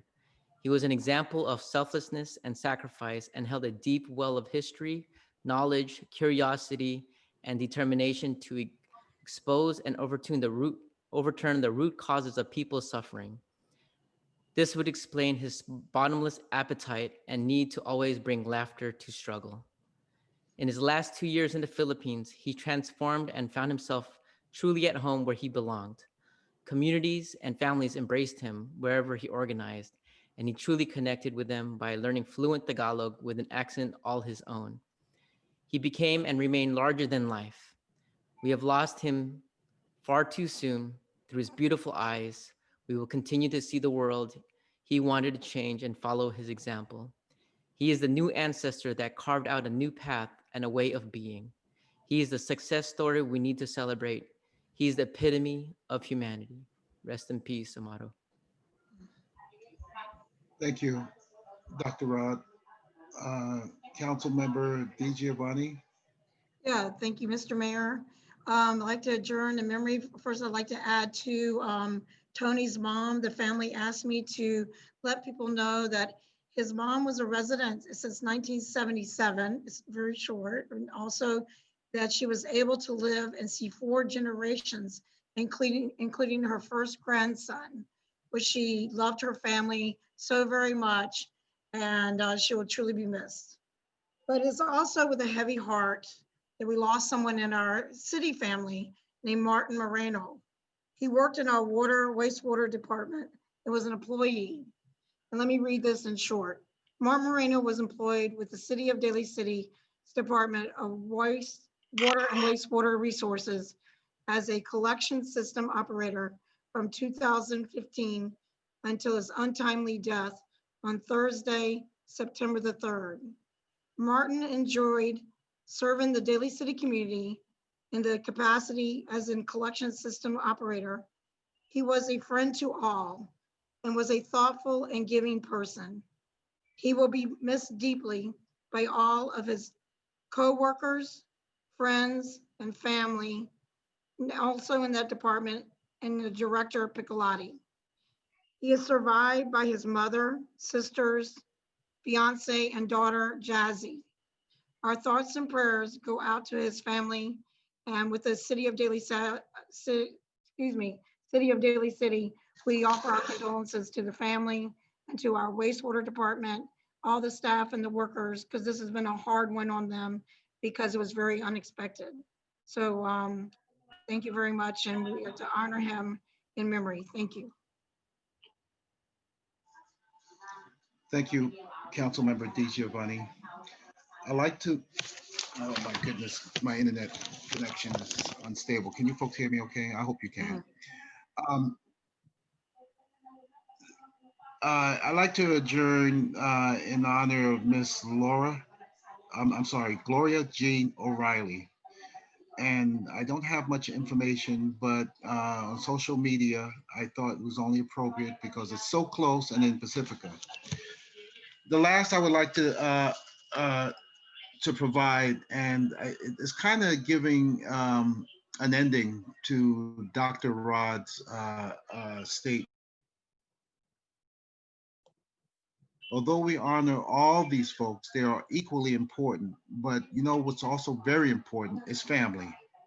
So for the employees within Daly City, I'd like to adjourn the memory of Esther Peñas, Joseph Calhan. He's Public Works Department, David Rogers' father, Civil Engineering Associates is his father. And the reason I'm ending on this point is family. For any of you who have close family, and especially kids, I cannot fathom the loss of a child who has gone before you do as the parent. I mean, Dr. Rod, thank you for bringing that. It really brought light to me. And, you can't see me, but you ever seen a grown man cry? I can feel it. So thank you for sharing that. Family is very important. Family first. But of course, this is not to take away anything from all the other folks here with us this evening.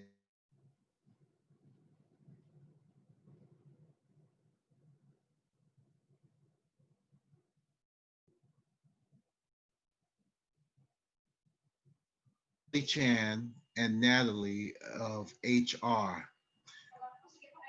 Tatum, we've heard from you. And Alexander, we hope to get those issues worked out. But we as a council, we love you all. You are all family to us. And that's what's going to make us stronger. So thank you all so much, everyone. You have a great evening. Stay healthy, stay strong. We are Daly City Strong. Good night, everyone.